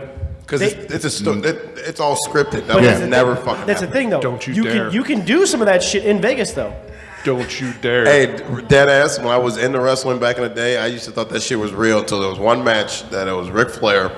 He took a razor blade out and he fucking cut himself, and the camera got, I guess, Too close to him to actually do it. Yeah, caught him And bleeding. ever since then, it kind of ruined me, like for life. I'm like, this shit's set up, and here I am thinking he was really getting his head busted in, and no, he had a fucking razor blade, just put a little slice right there, and made him leak out. I was mad as hell, mad as hell. Whole childhood memories of fucking wrestling just crushed because of that. Oh, I was so pissed. It's real to me, damn it.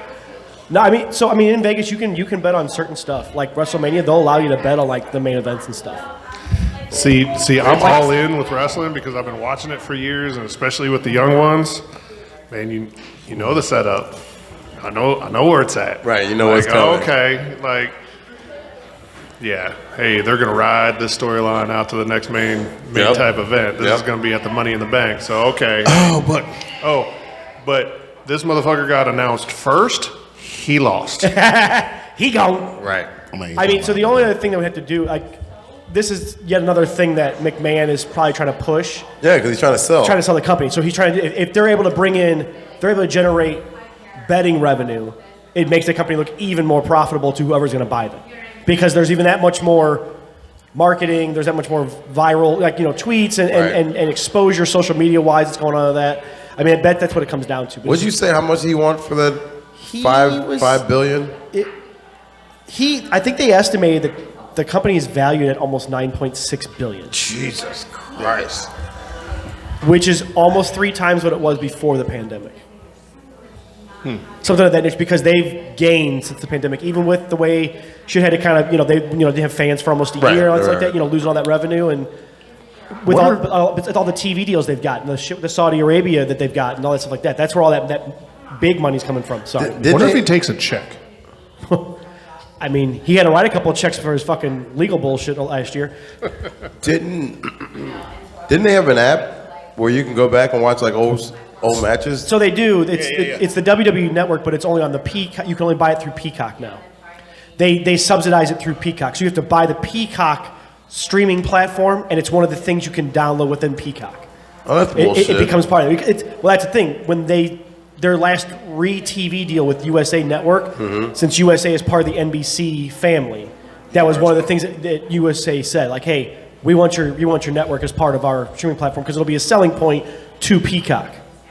Because you have X number of millions of subscribers. Right. All the media is still there. All the old matches, the old pay-per-views, interviews, all the side shows they made, stuff like that. But yeah, you can't just buy the app by itself now like you used to. It is within the Peacock platform. Because there'd be a lot of matches I would love to see, like a lot of old Undertaker matches. I mean, Shawn Michael, chin music, everybody. I had it for probably 4 years. I didn't re-sign in 20, and then that's the year that they redid the deal with USA, right after the pandemic and stuff had started. Or I guess as it was kind of calming down is when they had restructured everything. That's when they got the Fox deal and stuff too. And that was what it was. And that was the fight too, because it was kind of a fight. Fox wanted them to put it on whatever app they had at the time. I don't remember what streaming fucking stupid thing it was. Most of that shit's on Hulu. Yeah, I mean, so like whatever it was, but Peacock, I guess, outbid them, and so they got it to be part of their thing. So that way, it sticks with all the NBC shit then. So, but I mean, it's still available. It's whatever. I think it's like an add-on, like if you have like Amazon Prime and you want to buy like Showtime Network as opposed to buying cable and having Showtime. It's like an extra $10 a month on your Peacock streaming platform or whatever like that. It just keeps sucking the fucking. That's how they get you. Yeah, man, it keeps sucking it out of us. Bullshit. And there's, I mean, it's just like anything else. We talk about video game prices and stuff like that in the last couple of weeks about, how much you pay for this game or this service, stuff like that. I mean, there's enough people who are diehard fans of any genre, any media, any brand. I mean, if you hear about them in normal conversation, they are a big enough brand that there is enough to sustain them damn near indefinitely now, barring some kind of stupid controversy. I mean, really, that's just how it comes down to the way the world You works. can't say barring some stupid controversy because they have overcome. I mean, McMahon himself is a controversy. Yes. Yeah, Like he's a continuous the controversy. entirety of their run has been controversy Right. between, all the terrible shit that the wrestlers do, the steroid stuff. Oh, you can't do steroids? That's illegal? I thought they. You didn't know about the steroid trials? Come on now. I mean, we lost a lot of good wrestlers because of steroids. Was it Hawk died because of Hawk is Hawk Wasn't that- serious steroid like steroids mixed with the cocaine? and all the other stuff. Ultimate Warrior, Texas Tornado? Yeah, Kerry Von Erich. Yeah. Oh man, you took it way back. To Yeah, the yeah, Von dog. Erich The family. Von Erich's parent. Dude, Oh the my Von God. Erichs that is a family who has suffered a whole lot. Whole lot. I mean, Yeah. Who else did they lose? The Von Erichs? They Almost okay, all the lost sons died. the At sons. some point died. No. One's living. Oh, is it? Kevin? Okay. Kevin is the okay, the, but there were the four, eldest. and of the four, three passed in like Yeah. tragic means. Yeah. No Motorcycle shit. accidents. Yeah, it or wasn't. It bad wasn't even drug like overdoses. good stuff either. No. Hell no. Damn. Like- I didn't know it It was was that many like of them. gently passed away in their sleep from old. No. No. It was. Carrie, no, yeah. Carrie Tech Tornado, he shot himself in the chest. The younger brother was in a car accident.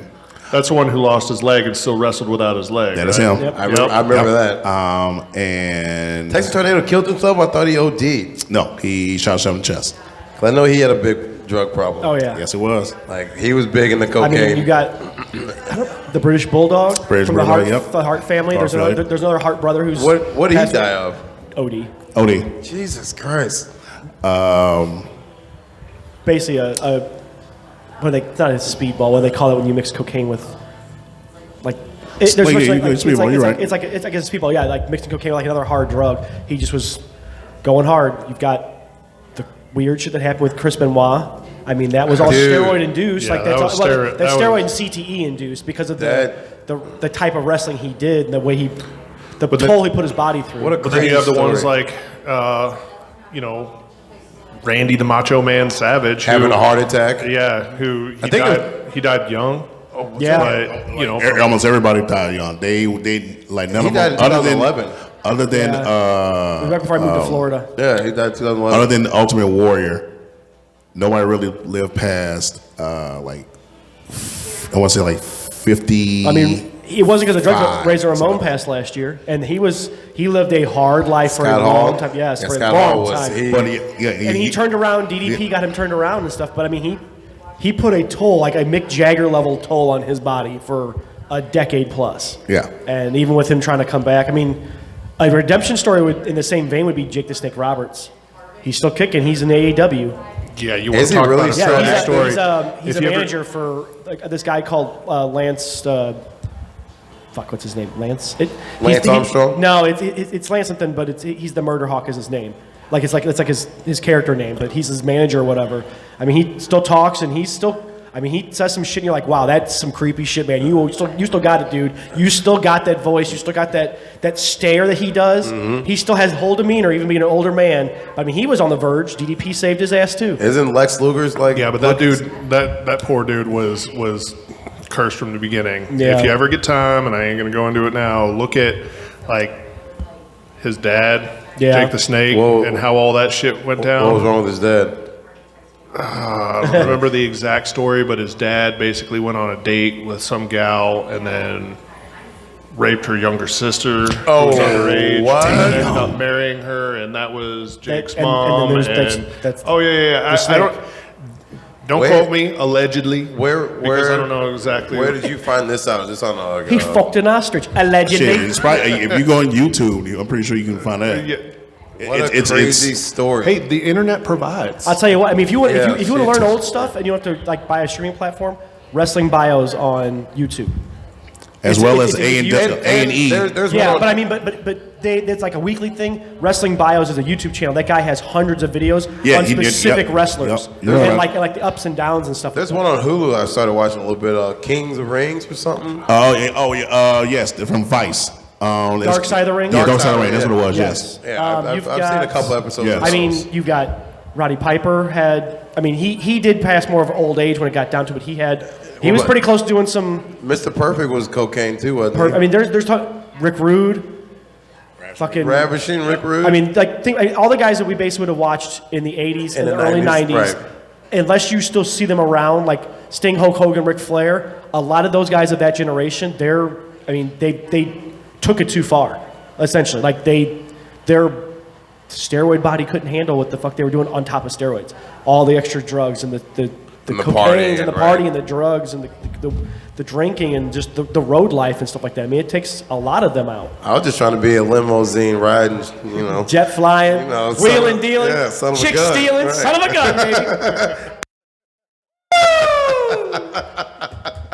And I love that And he we was in missed him town. last week. I know. You took the words out. Casey's on my shit list, by the way. Why? He was at her job.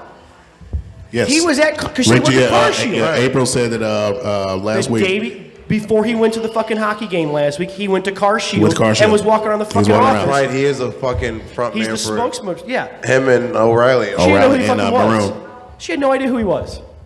I was like, I'm about to slap you. Should have seen my face right now. I'm about to slap you. Yeah, April called me I hit you. and she told me the picture. She took a picture with him too. That he was walking around and people were just like. She said she's in her words. She would have thought that Beyonce was walking around. I was like, no. You don't compare that's a legend. the Nature Boy with Beyonce. Yeah, when All he right? You don't compare the Nature Boy. when he's having a hard time holding these alligators down. You hear me? You know, man, this man spilled more money on spilt liquor that you made in your lifetime. Don't you compare the Nature Boy with Very Beyonce? true. I love that dude. Which, I mean, speaking of people dying, that man has staved off probably 3 or 4 serious, death is Yeah. at that door, and he's Yeah, like, yeah. I ain't ready yet, go back home. Okay. shit.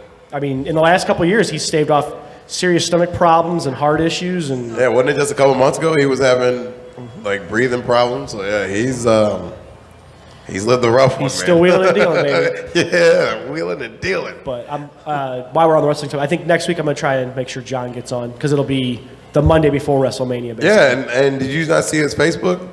Yes, he met some wrestlers He met some wrestlers at the gym today.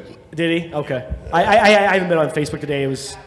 It was a get these jobs done kind of day. So Yeah. and it was rush around. So Yeah, I was looking at Facebook right when he called me, and yeah, I'm looking at, oh shit. Yeah. So that's cool. so it's not quite on the branding term how we were talking earlier about the Buffalo Wild Wings branding kind of bullshit, but it's like a personal brand. Have you guys ever heard of Gary Lineker? No. Okay, I mean, I don't know how much you, especially watching soccer and stuff. So he works for the BBC, actually over in England. He's the match of the day head. If you go down to the bathroom down there Yeah. on top of the hand dryer, there's a phone number, and you can call the BBC. I hate you. I fucking hate you for that one. But he's like the head Have you been to the commentator. bathroom? Have you seen it? Yeah, I see it. They got the direct line. You can call it. It's the news station, right? Yeah. Sure. Or the weather, one of the two. Sure, this is what made me think of it. Thank you. Anyway, so the only reason I bring this up, there was a statement made by the British government about refugees and people coming over, into the country. He responded to it on his own personal Twitter, and then was suspended from BBC because of making a comment that was against the government, essentially. Was it, was he? All he said was, this is kind of barbaric, or something to the effect of, this is barbaric, and this reminds me of speech that the Nazis spoke in 1930. Whoa. Okay. Or Germany spoke in 1930. He didn't actually say the word Nazi. Okay. But, so what I'm asking is, now he's a sports commentator, he's not a news journalist, and he's not a political pundit of any kind. He spoke on his own personal Twitter. At what level of, how do I word this? So if someone's in the public eye, at what point are they not allowed to say their own opinions That's a great, about things? It's a great question. Just in general. It's a great because this question. kind of gets into and this is like I said, it's more of a personal branding thing. He just made a statement, responded to how he feels, and just said this seems kind of, your policy seems barbaric, and the way I feel about it. And then the BBC reprimanded, suspended him from the thing. They actually had to change a bunch of this shit last weekend because he was the commentator for a bunch of different programs for Saturday and Sunday. They had to cancel stuff and put reruns and shit on because they had nothing to fucking piggyback on. And then they have reinstated him after fan backlash and other broadcasters and sports. People are like, we're not going to do interviews if you don't bring him back, kind of stuff. The problem is, it's once you represent something bigger than yourself, like another company, you do, because they have the power, because they're the one writing your check, you do have to watch what you say because you're representing someone else, even though, like you said, it's on his personal account. At the end of the day, he's still represented by Company A, Right. which is bullshit. So go ahead. Sorry. So you're good. we went from, throughout the evening from beating off in the bathroom to, actual like political discourse here. Without getting political. Right. Just in general. He could be. Either way, something like this though, you're talking and you're using an example of somebody in, another country doing something like that. I'm assuming that you're fashioning this as a free world type Western civilization as we know it. I mean, it's question yeah. to discuss, right? I mean, I'm just saying in general, like, there's constant things on, Right. on any side of any spectrum where people keep getting cancer or are told they can't speak or getting fired because they say something that some people Okay. don't like. So I look at this and and I'll go back to the military, right? And it was very clear and it was very spelled out for us that when as military members we were not to speak, as far as politically, not to do any of that kind of stuff. It was very, here you go. Because And- the military is supposed to just be down the middle no matter Absolutely, and it's one of those things that for me, I joined when I guess technically Clinton was still in Say office. 23 years ago. So it was Yeah, it would've been 99 because 2000, I joined in he had '99. lost. So it was Clinton, Yep. Bush, Then Obama, yep. Trump, Yep. Biden, and okay, whatever, right?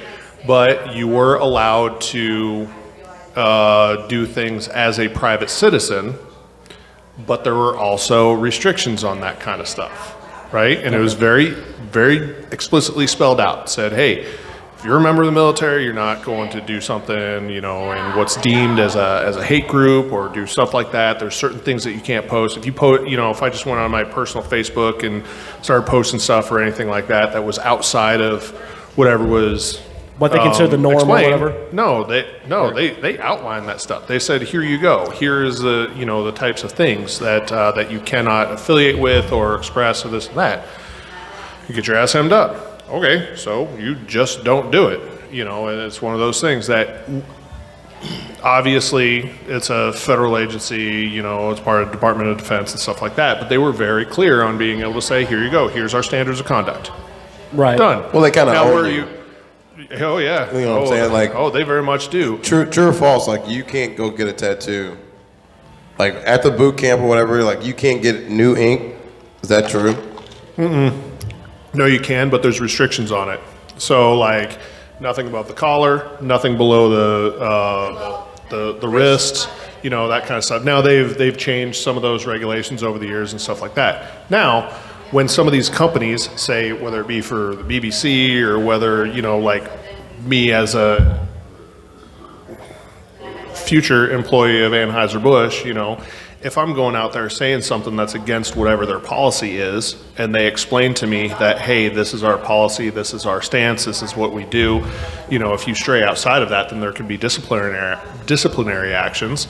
As a company or an entity, if you explain that to your people and say, this is what it is. If you don't like it, you don't have to work here, or if you stray outside, then you can suffer whatever consequences we have. That's a pretty easy way of doing that. And I wouldn't say it's limiting your speech or anything like that. It's just falling in line with whatever the alignments are for the company. Right. Right. So as far as being, it's not being sanctioned against you by governmental power or anything like that. That's just saying, hey, these are our morals and ethics that we abide by as this organization. I mean, hell, it could be Joe Schmo's automotive shop and they say, hey, I don't want you out there, talking about this kind of brake pads, and you do it on your Facebook and be like, yeah, well, we only use these ones.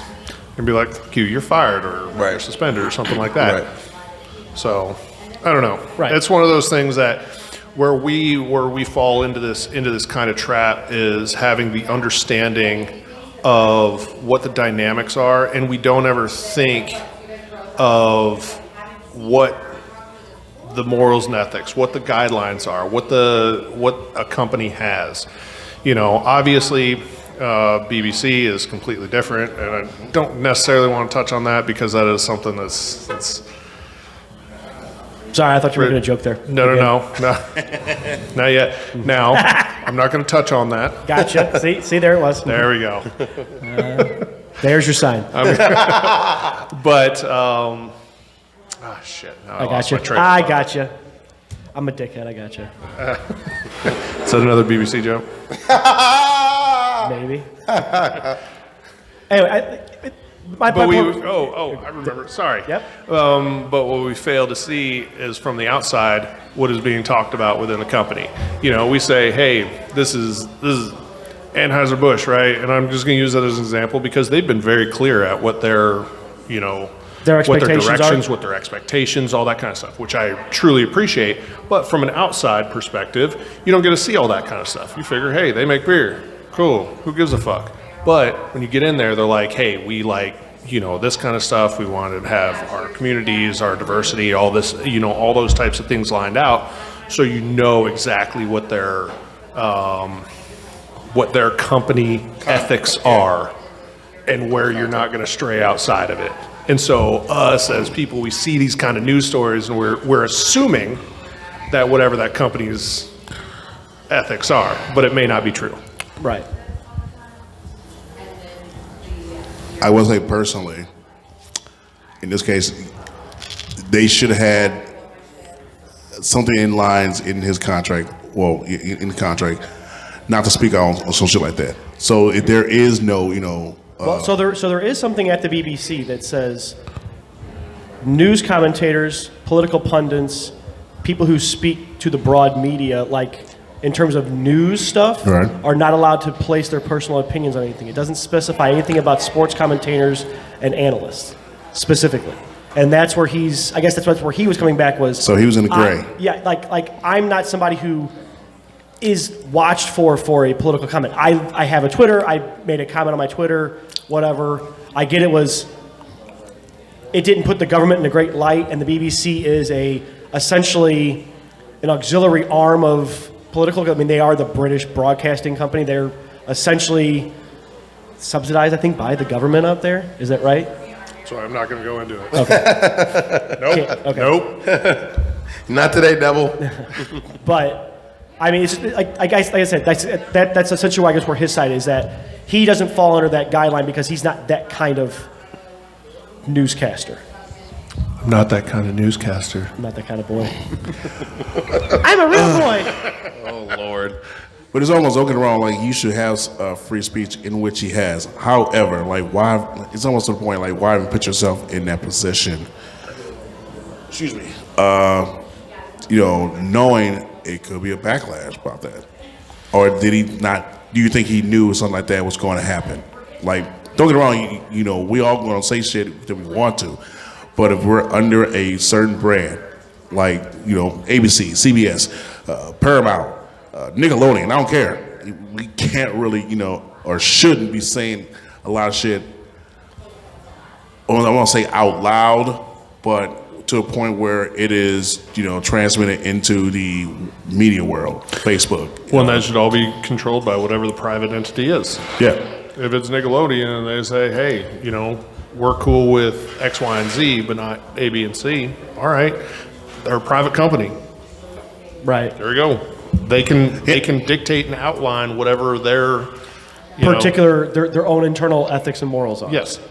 Hence why I said in the beginning, where, you know, the BBC or whatever newscast he was, you know, he's under, you know, have that in place, so there is no, you know, second guessing. Like, all right, it's right and wrong. There's no gray.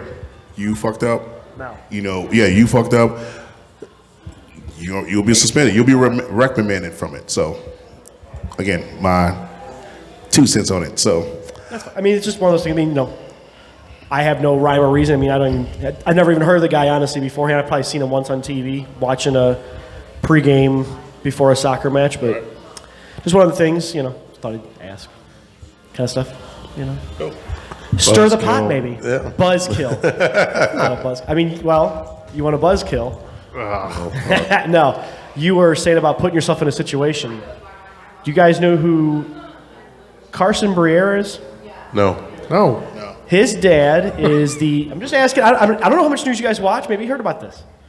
His dad is the interim GM of the Philadelphia Flyers. He was a former player. I forget his dad's name offhand. This dope.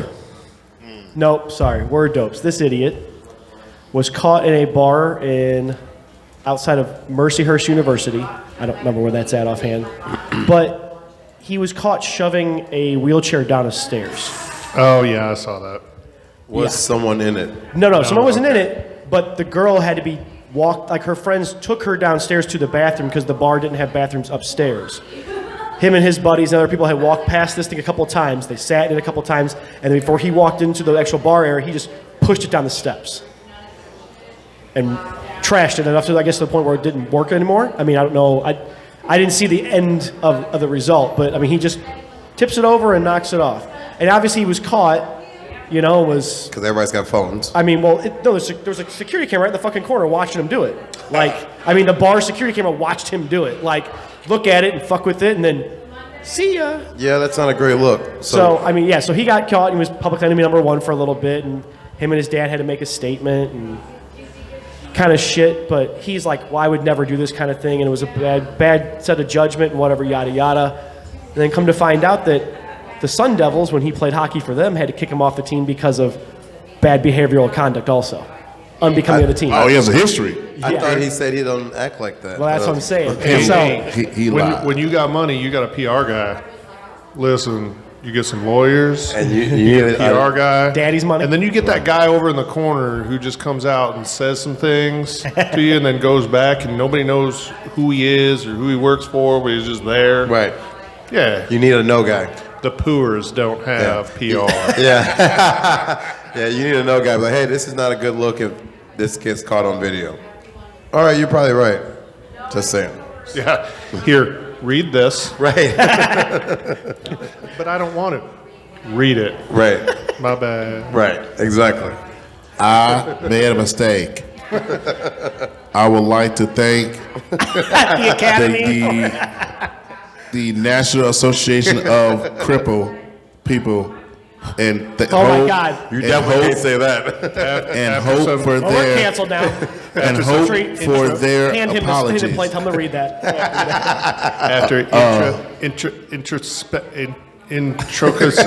After looking inside myself, I found Jesus. Respect my authority. All right. So from Well, oh no. We're still on this, man. We're still on this. This is a whole other subject. I was just going to jump off. Pop ships over. Oh, good, because he got his ass whooped. I ain't gonna lie, for real. Oh, but still, so real quick with my man's here, get into a little family thing, love and relationships. Have a friend, and he has been dating this woman for quite a while.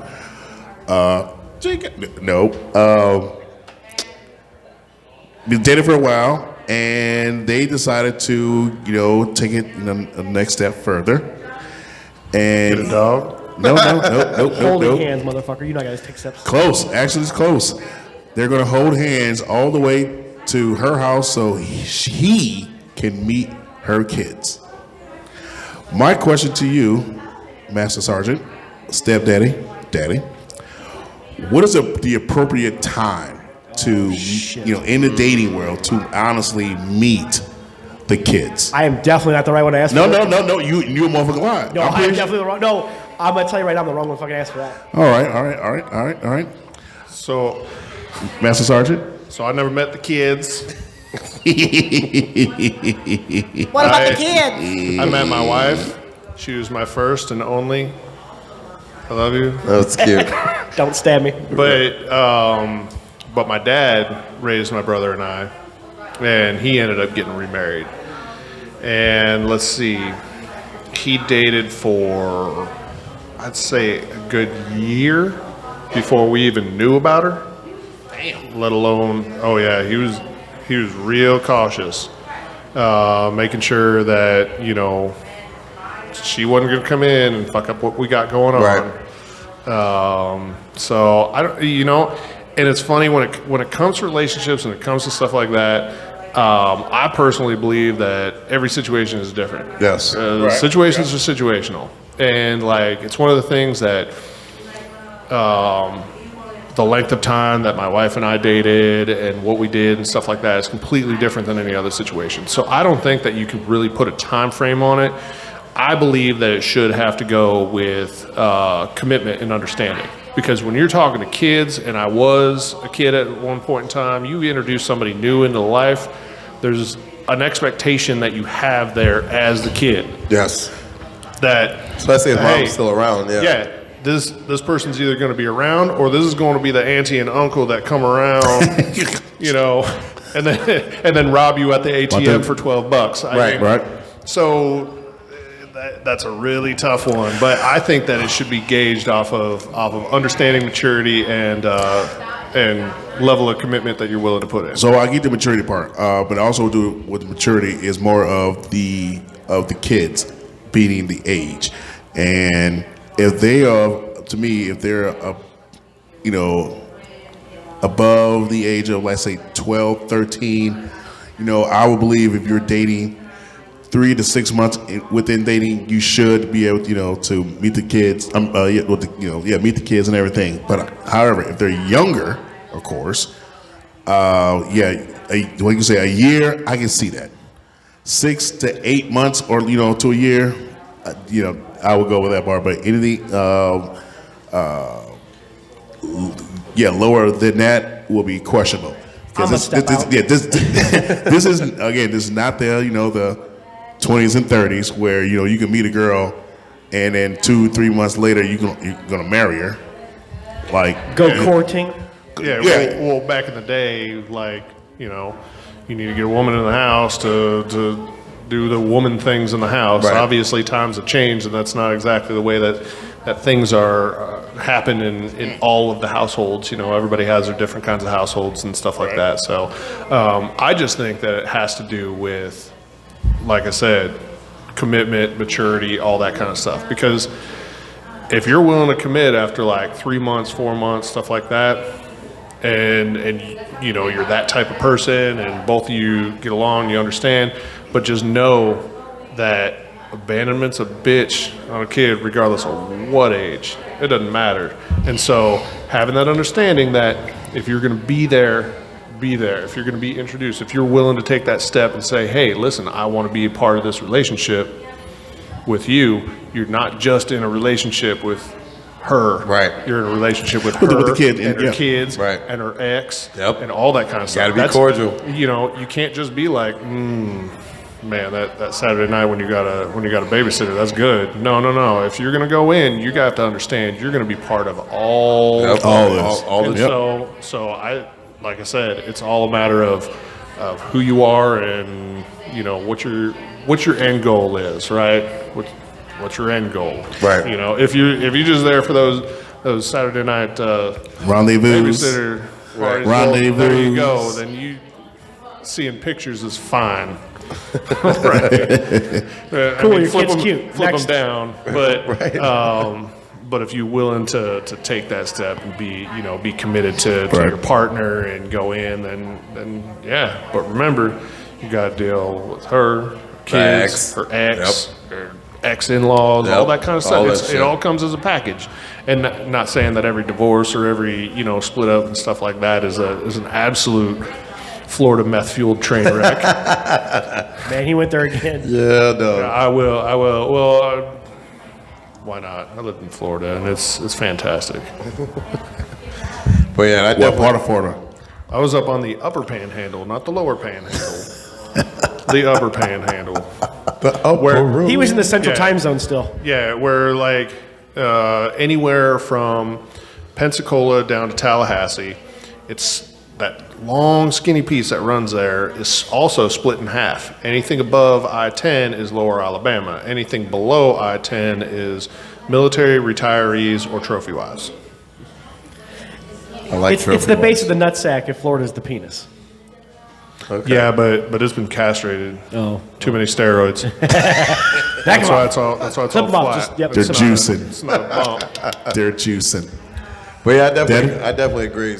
Based on the age of the kids, based on the end goal, I've been there a few times, and you kind of bring it in slowly, man. Like, let's go do ice cream. Then, all right, after the ice cream's over, you go about your day, and we go about our day. But definitely based on what you're looking for. Like you said, if you're just Saturday night babysitter night, then you're not seeing my kids for ever. Yeah, but all kids are suspect as fuck. Sure, Like if facts. you're just doing even just ice cream, yeah, you're either just a work friend or a friend's friend Right, that's what I'm saying. or whatever. That's- And then when the work friend becomes a stay at home, stay over the night work friend, then they're like, huh? What kind of work were you doing last night?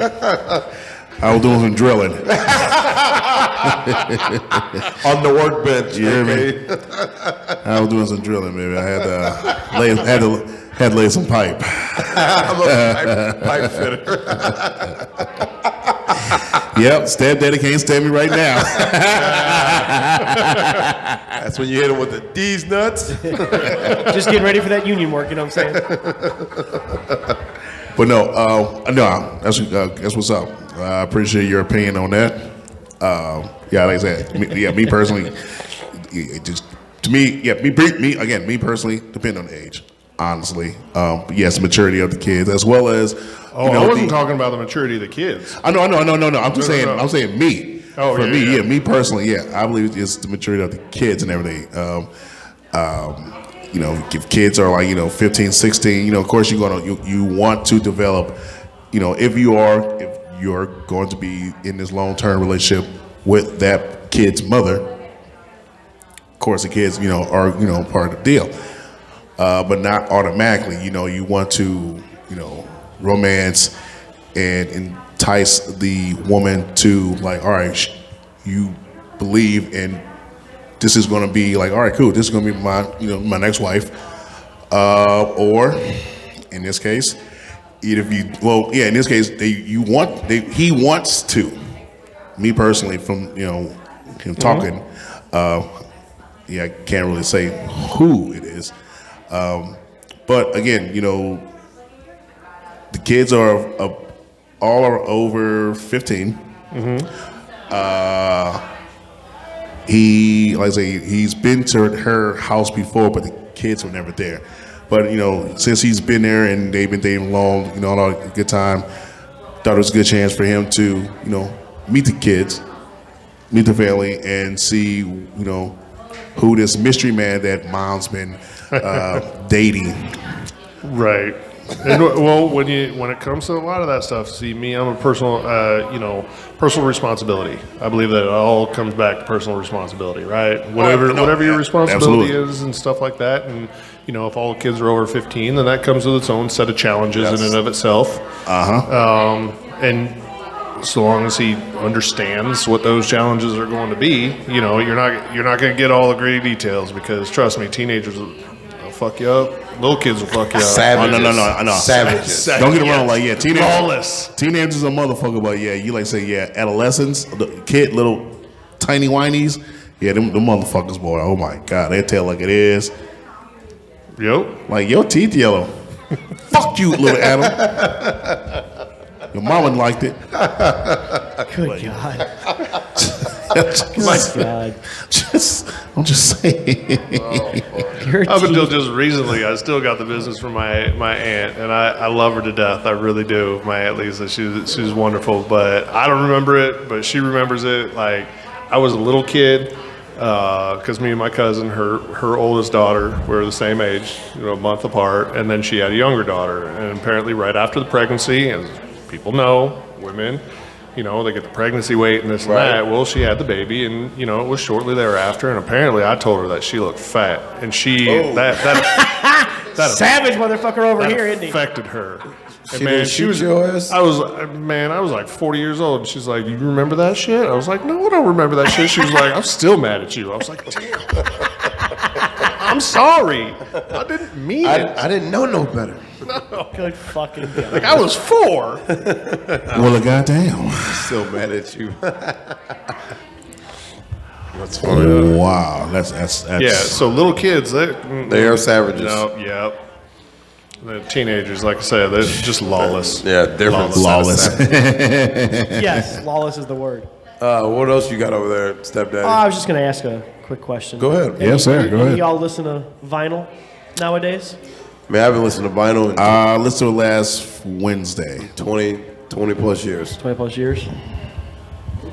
I'm poor. I don't have vinyl. Well, that actually, I mean, that No. kind of goes into. It's been 20 years for me since I have. Well, so last year was the first time since probably the mid 90s vinyl outsold CDs. That's By good. Legitimately, how much is this? Hold on. Oh, shit. They sold $1.2 billion worth of vinyl last year alone. CDs only sold like 400 million. Is that because of us climbing out of the pandemic and a lot of people bought record players? Well, I think it's just the fact that like it's the retro thing to do right now. Yeah, that's what. But like vinyl went up 17% year over year, and CDs dropped 18% year over year. Well, but the CDs whole market went up 4% as a total. CDs dropped because not everybody's buying CDs. We're streaming it. Right. You know what I'm saying? It's a little different. Like I'd rather stream than go buy a CD that can scratch and start skipping in 2 days. Fuck that. See, I'll buy the CD and download the CD. You would. Well, because the CD gives you better quality True. Facts. Those are facts. instead of the MP3. Yeah, those are facts. I mean, it eats up more memory, but that's what I do. That I still buy CDs, rip them to the computer, and then download that version. But there's something about a vinyl. But vinyl has the That- most true to sound Yes, music. it does. It just It's analog, one to one. Needle to record and just And you can mix with it a lot better. goddamn. But right. so there was a specific artist last year that sold one out of almost every 25 records sold. Can Was you that guess it? Tay Tay? It was. Ah, my girl Tay Tay. Yeah, literally almost T one out Swift, of baby. every was she 25. crying about her latest breakup too? Hey, you gonna leave her alone I too? mean, it was motherfucker. You go to hell, fucker. I already told you I'm going to hell tonight. Anyway, I don't know. I mean, which boyfriend was this? no, I didn't ask that question. Okay, I just figured you knew She's it now. single I'm sorry. right now, so watch your tone over there. Yeah, no shit. Metallica sold She's so not many gonna they had to release fucking buy a record any company. good music right Just- now. Right. We gotta wait for the seasons to change. Right. So go ahead and date her, break up with her, and you should make a classic. 6 songs by might your get some ass. fucking 6 money. songs. Huh? 6 songs I by your want more than 6. I want I'm the an whole EP, album. baby. I want the he's whole an album. LP. I'm an EP. We all right. Well, you gotta go hard in the paint to get the whole album. Oh shit! Otherwise, right. Matter of fact, yeah. So not only do you need to break up with her, no. She had to break up with you because you cheated on her with like a sister or something. And you, we come back she to will the put sisters thing? she will put a diamond out. That is definitely your the ass. fucking call for the night now. Even if I suck on her big toe, You can suck on the micro toe, and she still put out a diamond. Drag your ass to the mud like you ain't shit. Good fucking God. as long as I get a cut. Oh, you ain't getting shit, brother. I gotta get a cut. The only thing you getting is publicity. Give me- Who is this Mel? This time right on E. But you know, she's Entertainment good. type. The icing on the cake is when they're showing, Video Music Award of the Year, and she's back there doing the mel. That's my move. I want money for You better that. copyright it. Right, now. that bitch is copyrighted. Oh, that'll be your litigious bullshit right there. I wrote that shit. I wrote it. Now you root it. Wrote it. No, I just thought it was kind of interesting. I mean, vinyl has definitely made a surge. I mean, I grew up on records. My dad's got 300 records still at the Jesus. house. I mean, I he's mean- had them since I was. Yeah, I grew up on it too. My Yeah, dad, I my think we dad all did a did. shit ton of it. Shit ton. We never Shit got ton. rid of it. I mean, it's the only thing that the three of me and my brother and sister argue about who's getting what. I mean, we know we're splitting it, but there are about 15 to 20 that it's like we all three want this core group, and it's like we got to figure a way to.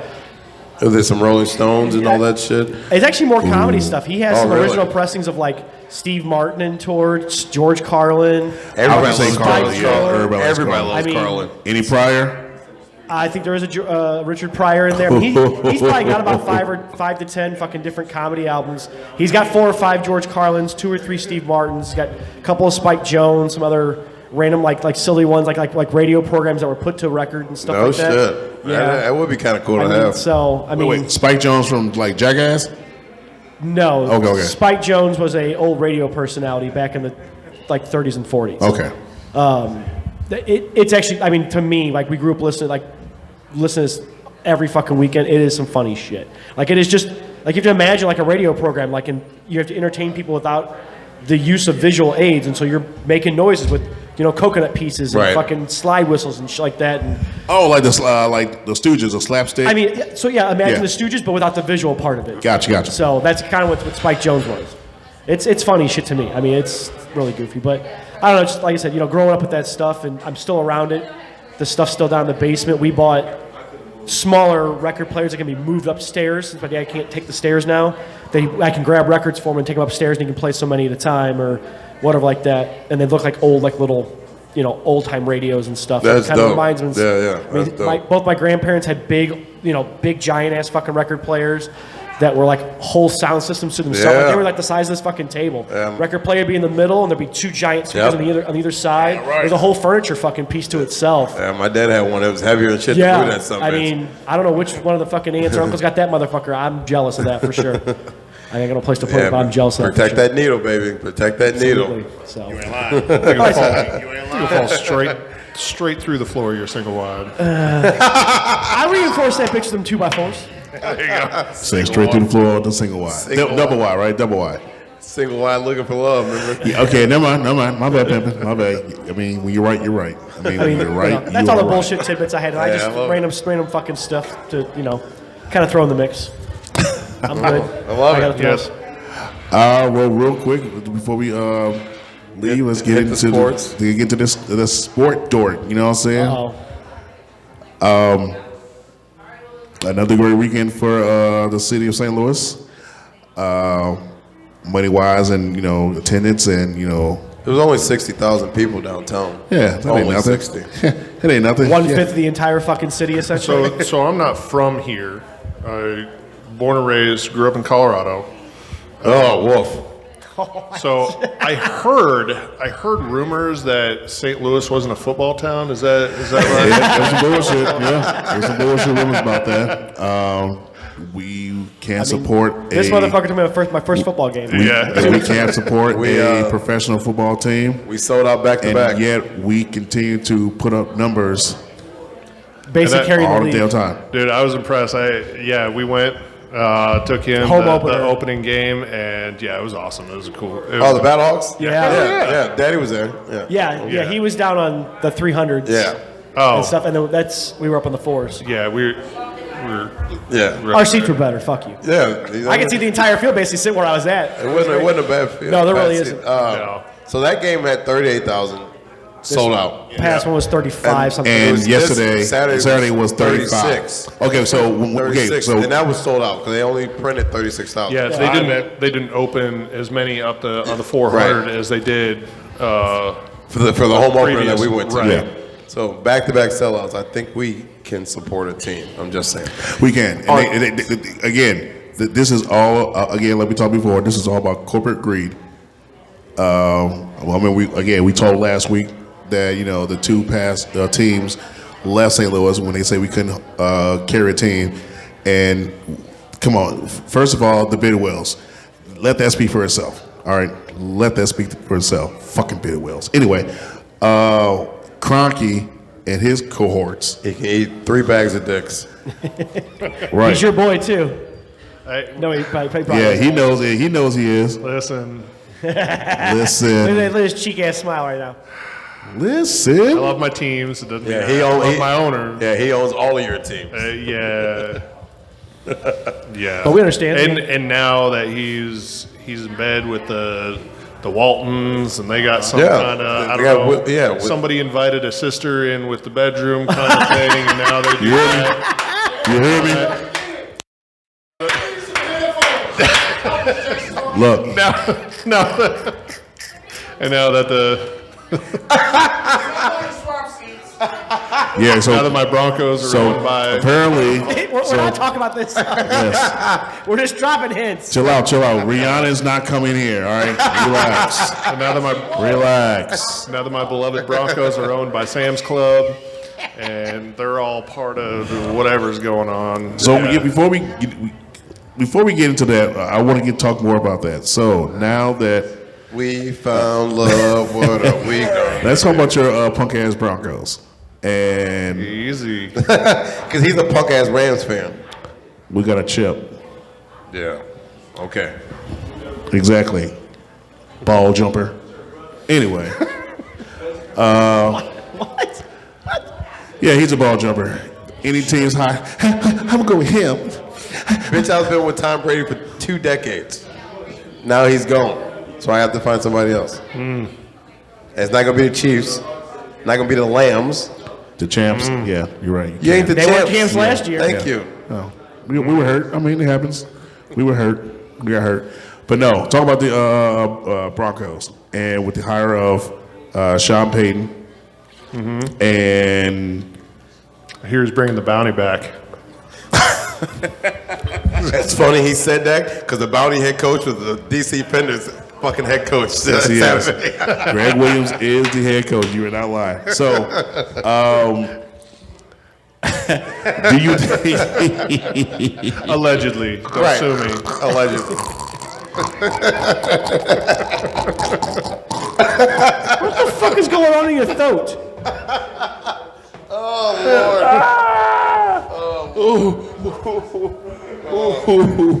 Ooh, You laxing over there? I think he kind of had a little, Can you check your shorts? yeah, I think he might have Hulk Hogan himself over there. Everything's going to be all right. anyway, like I was trying to say. Okay, what was I going with this? I fucked up. No, so I would say, yeah, Sean, it's not Fox. His last name is Sean. Payton. Sean Payton, Payton. thank you, is now the head coach. Do you think, will he keep, well, no, he will keep because they signed Russell? to a long term, well, not long term, but it's like what, 4 years like that? I think there was 4-year extension, Yeah, yes. it was 4 years, but they sold out the next 10 years of the organization for him, so that seems legit. Good business deal. Hey, at least he understands the bullshit. And that boy got his own parking spot. Apparently his office is fucking gone, though. Why did he even have an office? That's what I want to know. When I heard about that, I don't give a fuck who it is. Why do you need an office? that's just a head shaker right there. Right. That they even agreed to that. Yeah. They had to be like in the worst possible spot ever. Like, man, it's only a 12 by 12. Come on, we can get that space back. Find something else. Sure, go ahead, man. What else It you was need? just a broom closet they put a table in. It doesn't fucking matter. I actually don't know. His office should have been in the locker room. No, his office should be on field or the Behind film center. room. No, film room. Ain't no motherfucking way you have a whole office with a desk. His office should still be in Seattle. Oh, I mean, But we'll see what Kevin James is going to do with him. I don't know. I think it's going to be a totally different team. it will be. I think you guys will be in the playoffs. I hope so. I think you guys will be in the playoffs. Though, you want to hear about terrible irony. So, I'm very, very realistic when it comes to, my expectations of my sports teams, with the exception of one. Love my Rockies. They're going to win it every year, and fucking A. Swing and a miss. Dude, I go through heartbreak. It is like teenage heartbreak every single year. And Thank my you wife- for Nolan Arenado, though. a Thank you. teenage love. Yeah, oh, trust me, my wife is from St. Louis. I love her to death, and she loves just rubbing that shit in, and which is fine.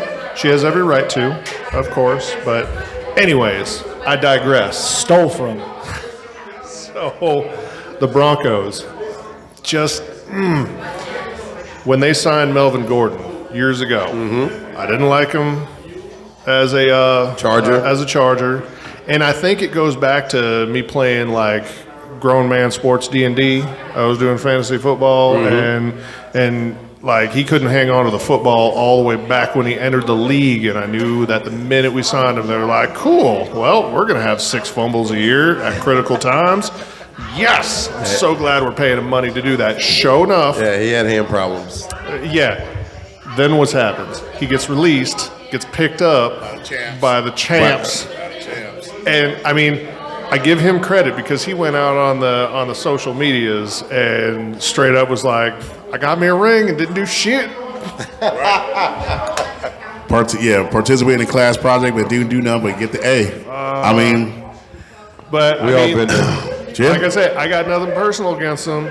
But man, not a fan of fumbling multiple times on the 1 yard line for pick sixes or fumble recovery, take it to the house. Yeah, scoop and score. Scoop and score. Yeah, that's that hurts you. Oh, as a to your sports core. fan. Yeah. To your core. Yeah, that hurts the heart. And I get it. yeah, I did it. I got one. I saw that picture. He was smoking a stogie too, and put that picture out and didn't do shit, but got a ring. I mean, he did contribute to it though. He did help the Broncos lose twice to the Chiefs, so he did contribute. I mean, when he's right, he's right. Shit. Facts. What can you say? I mean, we're talking insider threats here. Insider trader, yeah. Insider trader shit, yeah. Some corporate espionage shit that the AFC West put on the Broncos, the Chargers, the Chiefs got together and they were like, listen, we're playing the long game. We're going to fuck that orange and blue. Here, this is what we're going to do, right? We're going to trade off and keep going. So how do you feel about, even though you're in the AFC West, and though you're a Broncos fan, how do you feel about the Jimmy Garoppolo trade to the Raiders? I will sum this up by my gut laughter. Wow. Wow. You do not believe? Okay. They essentially got the same quarterback.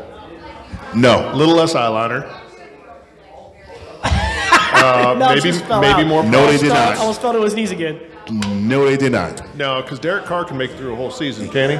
He can, and he can move throughout the pocket. Garoppolo is a statue. Matter of fact, ladies and gentlemen, this is Garoppolo in the pocket. He's taking a picture of his beer. Wait, you got to shatter the bottom of it first.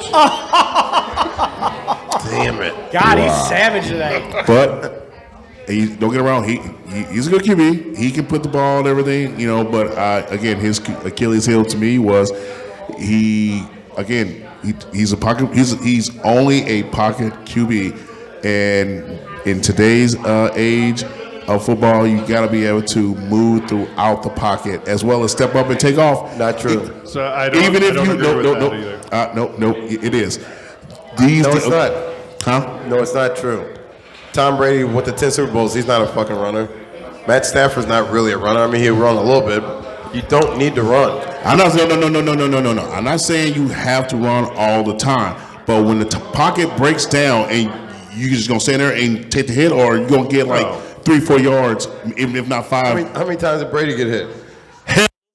Still got them 7 rings, didn't he? And he got busted ass knees too to go with it. His knees are fine, bitch. So His knees fucked up. Are they not being bow-legged? I don't necessarily consign off on the mobile quarterback, non-mobile quarterback, whatever. The one thing that if you're going to be a pocket passer, you have to be able to read a defense. Yes, facts.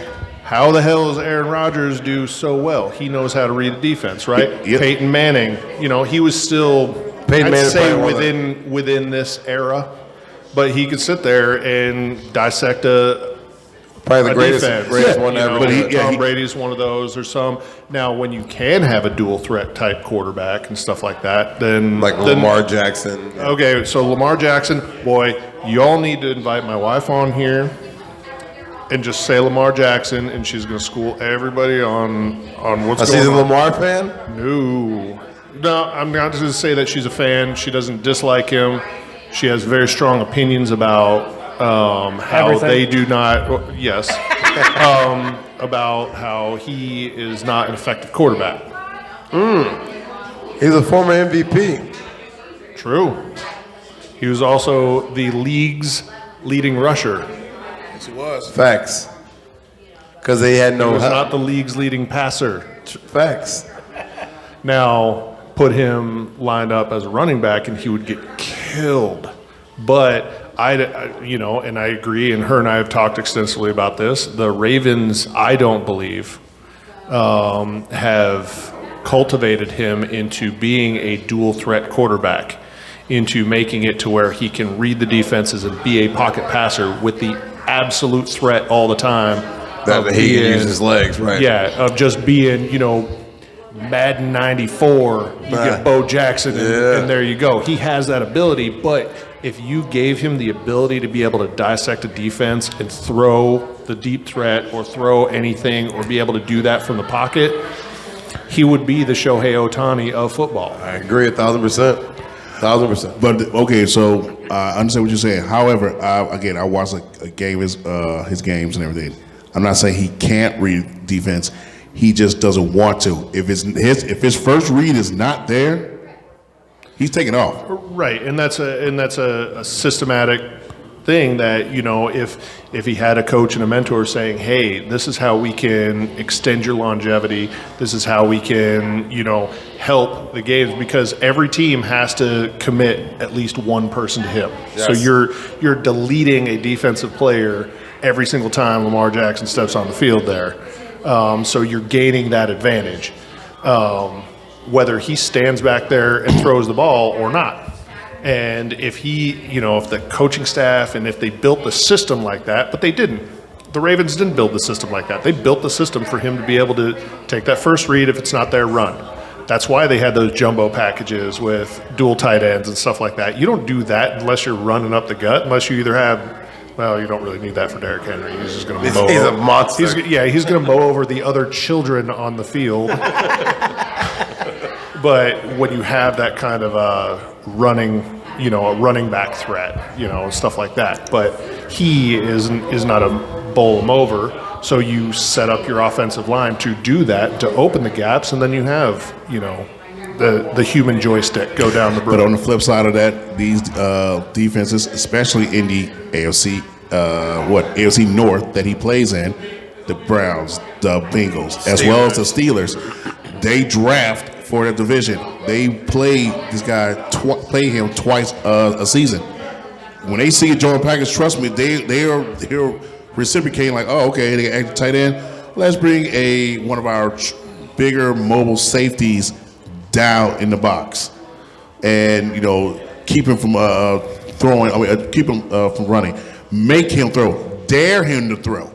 Right, and everybody's going to figure out what happened. No.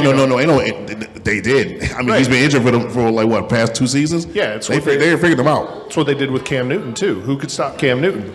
For the first couple of years, he was same way. And I'm not going to tout the Broncos so much on this as my home team, but when Von Miller took his desire to play football away from him, then the rest of the league figured out how to stop him, right? So once you figure it out, there you go. But with Lamar, he has the ability, he has the talent, he has everything. And I don't agree with what they're doing with him. I think that they should, because he already has the athleticism to be that threat, that running threat. Right. You develop him as a quarterback. Yep. Man, sky's the limit. They could be dangerous. But they're not going to do it.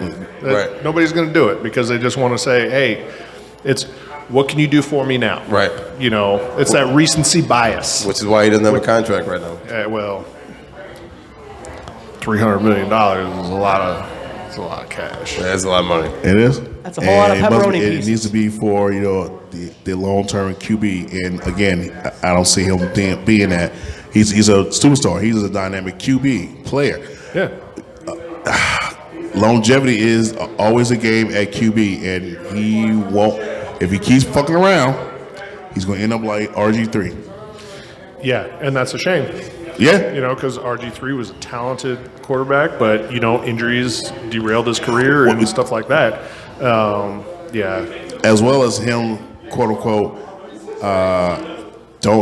not learning how to slide. Yeah. You remember that he Yeah. didn't know how to slide, and he never had to slide. Yeah. Did you play baseball, right? He did. He's like, I never had to slide. Okay. Okay. Don't get me wrong. We all had our moments and everything, but if I'm doubling and I'm I'm a gun for 3, get down, baby. Get down. See, Lamar, though, instead of competing with how badly the Browns fucked up the National Football League. He should be calling and be like, for real? That contract? Now nobody can get paid? Yeah. Come on. The Browns did the most Browns thing with that contract. I know. Only problem is Deshaun knows how to read a defense. He does. I know what we would go to what he did. He knows how to read a defense. He did down in Tennessee, down in Houston. He knows how to read defense. I don't give a fuck what anybody say. Oh, he knows how to get through the defense.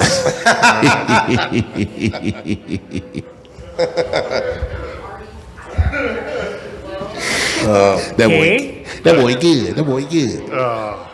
But no. All right. So yeah, enough about the Lamar.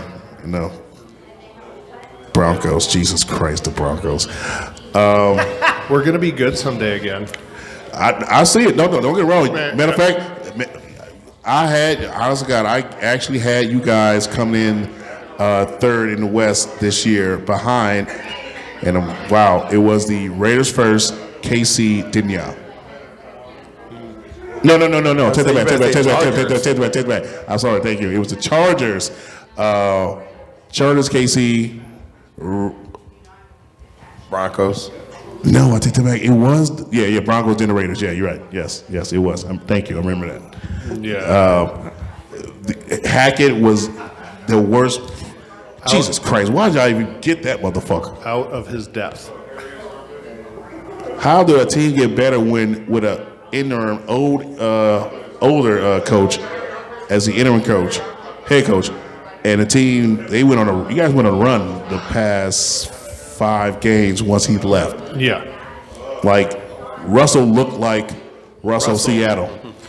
Well, and that's where it comes back to coaching, back to system, back to scheme and stuff like that. You have to have a game plan. The one thing that I complained about for the longest time, the Broncos and a lot of teams, and they're not the only team that's out there that has this, is they didn't have an identity. No. There's no identity. You're not talking, hey, this is air raid offense from Bruce Arians, or this wasn't West Coast offense, that kind of stuff. They had no offensive identity. Now, the Broncos aren't the only ones who suffer from that. There's a lot of them that do, and a lot Vegas, of it goes Cleveland, it all goes with coaching, right? And Cleveland got an identity. They did. Cleveland's they got an identity. They wouldn't just no punk puss up. No, they had an identity. Name the last time they had a deep run in the playoffs. I'll wait. A deep run in the playoffs? 2008. Yeah, 15 years ago. Again, you said the same last time I did, but that's not saying they don't have an identity. We know teams know when they play the Broncos, they're like, okay, this is a 60-70% win, and this is teams like the Jaguars coming in the cold, a warm team going into the cold, knowing they're gonna beat their ass. It's called coaching. Doug Peterson came in there and out-coached them. No argument. I'm just saying no argument, but they had an identity. Well, Hackett was doing the whole water boy thing, busting out the football for dummies playbook. And, slide it, baby, slide it, sweetheart, slide it. There you go, boo boo.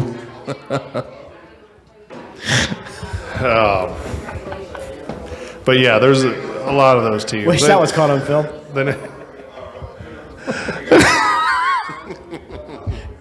Oh, the chaos. Always the fucking chaos. Oh, man.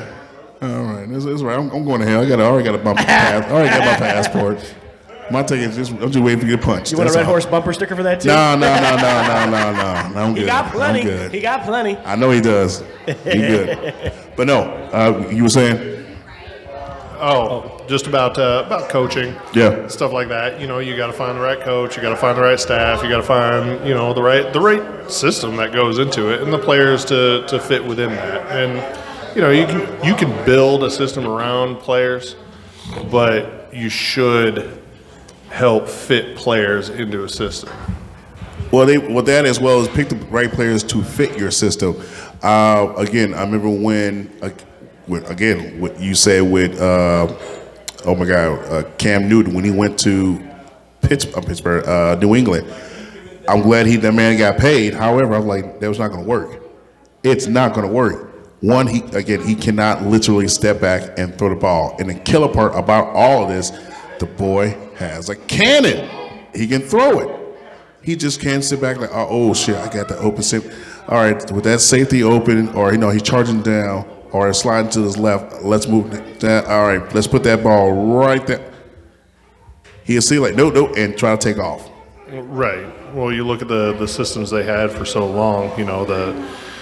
The bubble screens. Man, bubble screens just killing everybody up in New England for like a decade and a half, or the slots or whatever. And I don't know if Cam was used to firing the ball, at the slot for some 5'3" white receiver that Belichick loves. And we're going to draft him in the 7th round.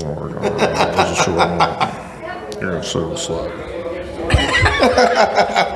Cam's not used to that. He's used to the ballers out there taking it off. If they can't blow the top off, then he has the ability to be able to move and run people over because he was just bigger and stronger than everybody else. But as a QB, that's I don't care how big and strong you are. If you're at the QB, your length, your longevity is key to the team as well as key to the team as well as to the whole organization. Why are you having your franchise player run draws, QB draws, or design 3 yards for the first down on third, 3 or whatnot. Have your running back do that because that's a system of what can you do for me right now. That's a very selfish kind of coaching mentality where you're like, I'm not looking at the long term for us to have continued success. I want to, it was the Rams. We sell out. We do it now. Anything after that, fuck it, right? And they did, and it worked for them. They went all in. They spent all the monies, spared no expense, went all in, and then they weren't looking for what's the longevity. And then a lot of these coaches are doing it with their players, saying, "Hey, what can you do for me now? You get hurt, and okay, cool, we'll figure something out later on. But if you can run, 150 yards a game right now." Run 150 yards a game. Whatever happens, happens. Well, with that, and like what was saying, I would rather have they have the running back running 150 yards, not the QB. And even if it is a let's win right now, I'm pretty goddamn sure knowing that if Cam, is going to get us close, but not truly to the actual end game. I wouldn't say they would go with that. They would win with another route. Right. And it's, these coaches are trying to figure out what it appears from the outside. And I can't say for sure, but, the Lamar Jackson thing, they were like, hey, I don't think that to be honest with you, I don't think Harbaugh gave 2 shits what the long term was on that. He was like, Lamar? We're winning games now. Let's stack everything we can around the concept that we have that's given us some success. Let's make our run. Let's get our Super Bowl now, and then fuck it. But I knew for damn sure they wasn't gonna win no Super Bowl. Damn hell for even getting close to it. They would get 2 games in the playoffs. After that, no, they're not going for him. No, they would.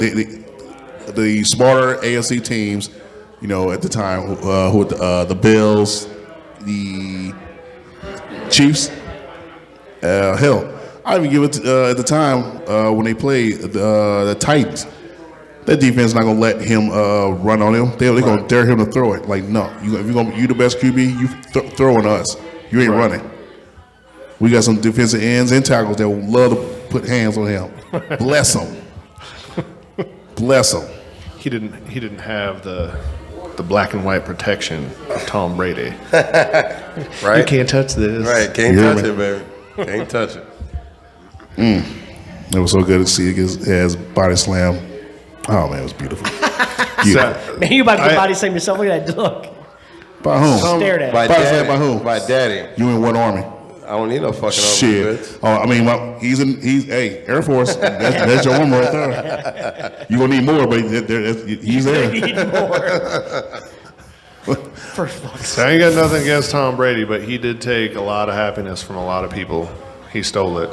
He stole it all. He did steal a lot. Like, him and Belichick did steal a He lot. was like, no, I want to take all the happiness. I and it's want going to fuel all the me. rings. Yeah. I want all the rings. Nobody gets any except Right. for you, Eli. You get a I couple. was gonna say, Right. except for that one motherfucker. he got a couple. He couldn't do shit too. But Giselle, she got all of them motherfuckers. Bitch. Or half of them motherfuckers. She I'm sorry. didn't have half. She has got her own half. fucking money. Giselle took half of them rings. You can't take half the money. seven. She made more money than he did. Exactly. Like she's got to be paying him some like fucking penis money or something or whatever the hell it's called. I don't know. Be like, oh, Penis Tom money. Brady's out there like I'm divorced from Giselle. I'm He said poor. penis money. Yeah, he was taking all the pay cut because He was eating too many pub subs. Right. he was fucking married to her. He's like, yeah, I'll take a pay cut. I keep taking that pay cut. He said pub subs. Do you remember that? It's like, tweet? wait a minute, I need some Oh, extra cash. What hurts? Hurts. I was just saying, yeah, Hurts. You know, he not driving his Ferrari. He got to take Hurts. We and mean shit. he driving no Ferrari, bitch. He probably has like 50 of them. Hurts. No. He got to take the Hurts Get now. shit together. Shit. That's That why man, that man is a millionaire. I know he is. Multiple times over. Yeah, I know. And that alimony is killing us right now. He ain't He paying got- that broad no alimony. She Yeah. might be paying his ass. No. Yeah, the penis money, like he said. No, he ain't. I don't know. Shit. I know that she made a lot more money than he A did. shit ton more money.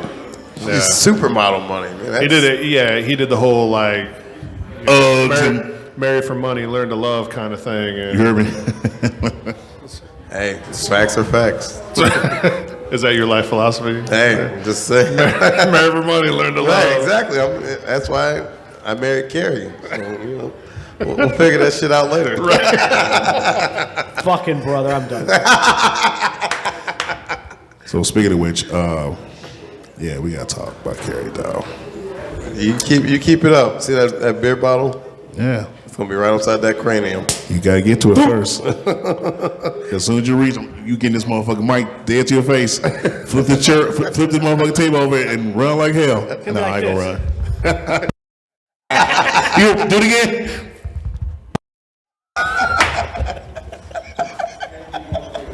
I got to get hit with an elbow for a second, but no. On that note, Homemade sound effects. Look out. right? No. Last thing before we go, talk about the National Hockey League. Punk ass Avalanche Defending or champs. punk ass Avalanche. Yeah, dog. I just wanted Landon Scott. Landeskog. Thank you. Landeskog? I wanted him last. Off season. Also, yeah, I wanted We him. all did. God, I wanted What that the motherfucker. fuck was that? I can't It's a wait Tell hiccup your for first. boyfriend after the podcast, not during. He said after the podcast, not during. What's wrong with him? No, Good God. Landeskog needs to come back and Yeah, you guys don't need him just yet. You just need him. no, for we that, need him. We need him for the playoffs. Yeah, you need him for that stretch. Yeah. Oh man. Yeah. for that stretch. He's good at the hockey. Right. he's good at the hockey. He is good at the Absolutely. A lot of your team was good at the hockey. You know, Yes. shit. I like McKinnon and And the that- former Blue, the first round pick, Mr. Eric Johnson. Johnson. Yes.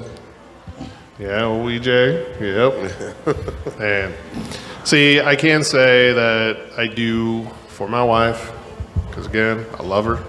I root for the Blues. I got no hate on the Blues or anything like that, unless they're playing together. Obviously. Then obviously I'm rooting for my ass. But I want to get your opinion because I see you got the Blues hat on. Jordan Bennington. What about him? So when he first came out, huge fan.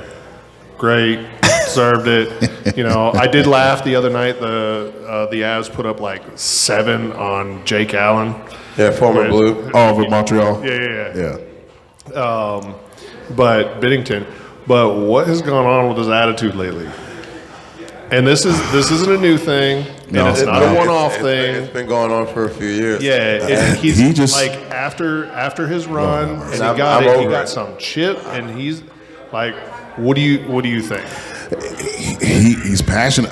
That's honestly, not fucking passion. He's passionate about to me. He's passionate about the game. I don't give a fuck what he's saying. That's He's not passionate about the passion. game, and he gets pissed though, just like every other Blues fan. That's not and passion everything. when he's costing us games. When the defense is not helping him out and everything. So of course, yes, don't get it wrong. He does fuck up, some shit for us and everything. But yes, I believe he likes it. He to me is a younger version of a Patrick Waugh. How he's explosive. Not even close. He is explosive. Not even close. Mentally wise. Yes, he Not is. even close. How many cups did Patrick has? You see that defense that Patrick Waugh also had? We had the same. No, we did not have no defense. We had nothing like. We almost had a goalie fight the other night. Man, They wouldn't let him fight. Marc-Andre Fleury, his old ass was going down there with his walker. He was like Wait. He's with he's with the Wild. Thank you. Yes. Yeah, he was going down there after that whole, because that's what sparked the suspension. And after the punch in the face, it was way late and whatever. Anybody can go on to any sports podcast or sports radio show or anything like that. They'll talk about, whether it was right or wrong. I'm not going to speculate. It's whatever. He got suspended for it. It was fucked up, and he should have got punched in the face. I'm talking about Bennington, though.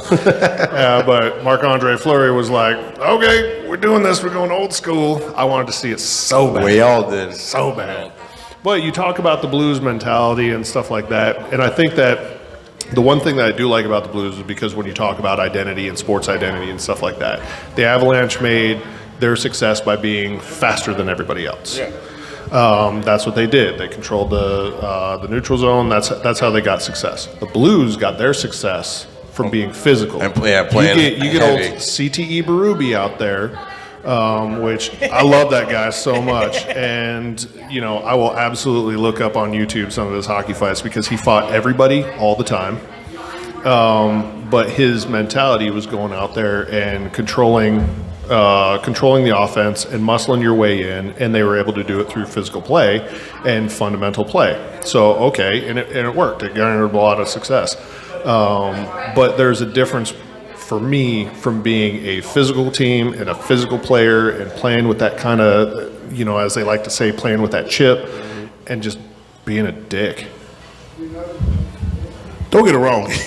Like I said, that motherfucker is one, dog, but that boy fighting everybody. Everybody. So Everybody. it's not passion. But That's not he passion. does have, he does have a passionate game. Like, come on, like there was a couple It's gang of stupid. times It's stupid. where the defense will let up somebody in through the neutral zone, or even trying to get the puck out and pass it to the wrong player or the wrong angle in the team, still in the zone, takes it, passes it right in front of the net, score. Right, but when you're Like, when you're the object for some of those things, and it's easy to say it from the outside. Obviously, not a professional hockey player or anything like that. But Say when what? you get in that kind of position, you can't let your emotions take over. Thank you. You have to be able to say, okay, this was bad. We need to regroup and stay focused. You get more focused, not get emotional in those positions, because then it's like dealing with little kids.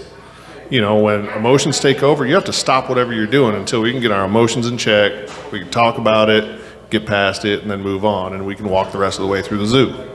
Well, this dude, it appears as though he's letting his emotions take over. When you got 8 minutes left in the third period and you're down 2 goals, that is not a game over experience in the NHL. No. That is we refocus and we go out there. That is not a time for doing dumb shit. Yeah, even your own Stick coach. slapping somebody in the leg and getting a dumb penalty, and then all of a sudden your team has to defend a power play now. Why? Because you lost your cool. Exactly. So Even the I coach, don't know. even the coach is tired of it. Like, I just want my goalie to play goalie. And he's a damn good goalie. I believe that he is I'm gonna disagree. I'm gonna push back. I'm gonna say he's above average, but he's an incredible playoff goalie. well, that's what you need. Yeah, but in I the mean, regular season, he's a little streaky for me. Well, and the thing is, like watching him, especially last season, it wasn't until later in the year that I think that the defense really, they kind of let them down. You know, everybody was talking about Billy Huso and stuff like that. Same defense, and Huso was outshining him. Yeah, but you can watch the games, and even O'Reilly last year was talking about how the defense needs to do more to help Bennington and stuff like that, and I agree. And then once they started stepping up, and obviously you had a captain like him, which them signing him away was ridiculous to me. They had to, because I think we're going faster. Yeah, but he's, you know, you have that centerpiece, you have that. Right, that core.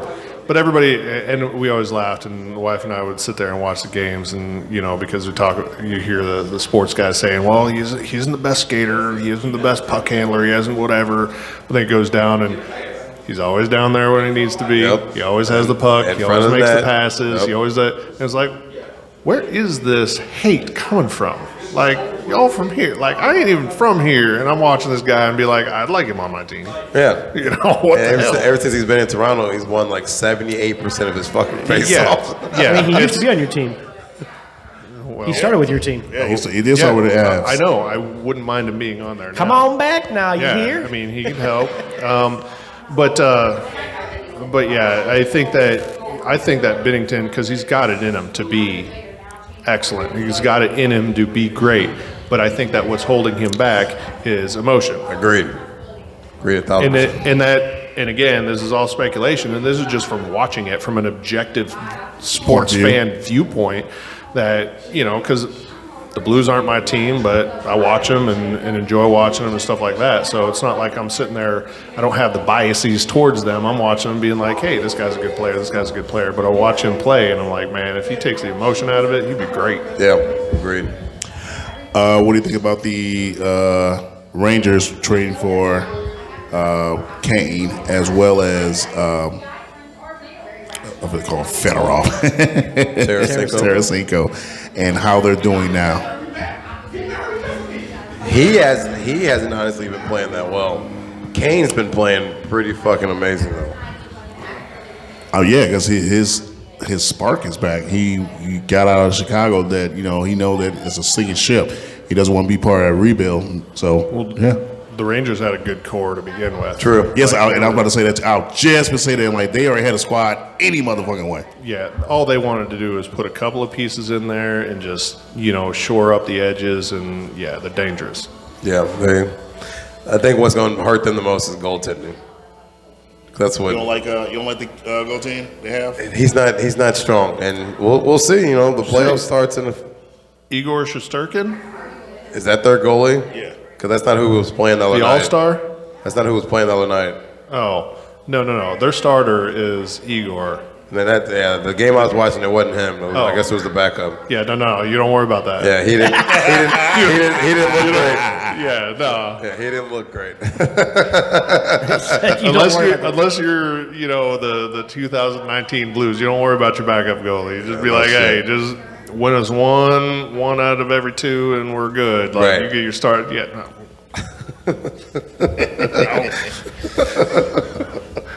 I love it. Wow. Fucking, yep. All right. Well. Wow. Anything else, Stepdaddy? No, I really don't have anything else. Daddy? No, sir. All right. Well, we're gonna call it a day. Maybe call it a day. My man, Trees. Appreciate thank you it. for coming on, man. Thank Appreciate you for it, having man. me. My dude, man. First met this dude, 3 weeks ago, basically. right? You know what I'm saying? Welcome me to his little crew and everything. Played around all that. Played with his. When he put, oh my God, the thumb is killing me with that shit. Dog, he killed me with that shit. I'm crying. Gavin, Trees, my dude, appreciate coming on to the show, man. Thank you very much. No Thank you doubt. for the last 23 years of your life. Yeah, no doubt. shit, You know what I'm no saying? shit. And, Thank you. 100%. You enjoy your retirement with us civilians, and once you get in, Us good, poor people. right? And once you really get in good with Anheuser-Busch, let them know about me, dog. I'm trying to get in too. So, And we'll take some beer. Trying to get you hear in, me? you fit in. I've been trying to get in for the longest. Hey, you got that? Yeah, you got that? Hey, let my boy in, man. You know what I'm saying? Let my boy in. So stupid. Let me make CEO, and hey, we'll bring everybody into the fold. Damn right.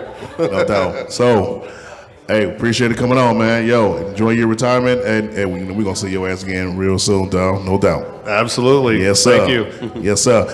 Oh, so for Stepdaddy. Daddy, I am the guy king. We out this piece. We see you next week. I'll holler, baby. I'll holler. Peace. Goddamn. What discrepancy with the situation? How you gonna bring up the talk without a context? You're fucked up. You're fucked for that. You're fucked for that. No.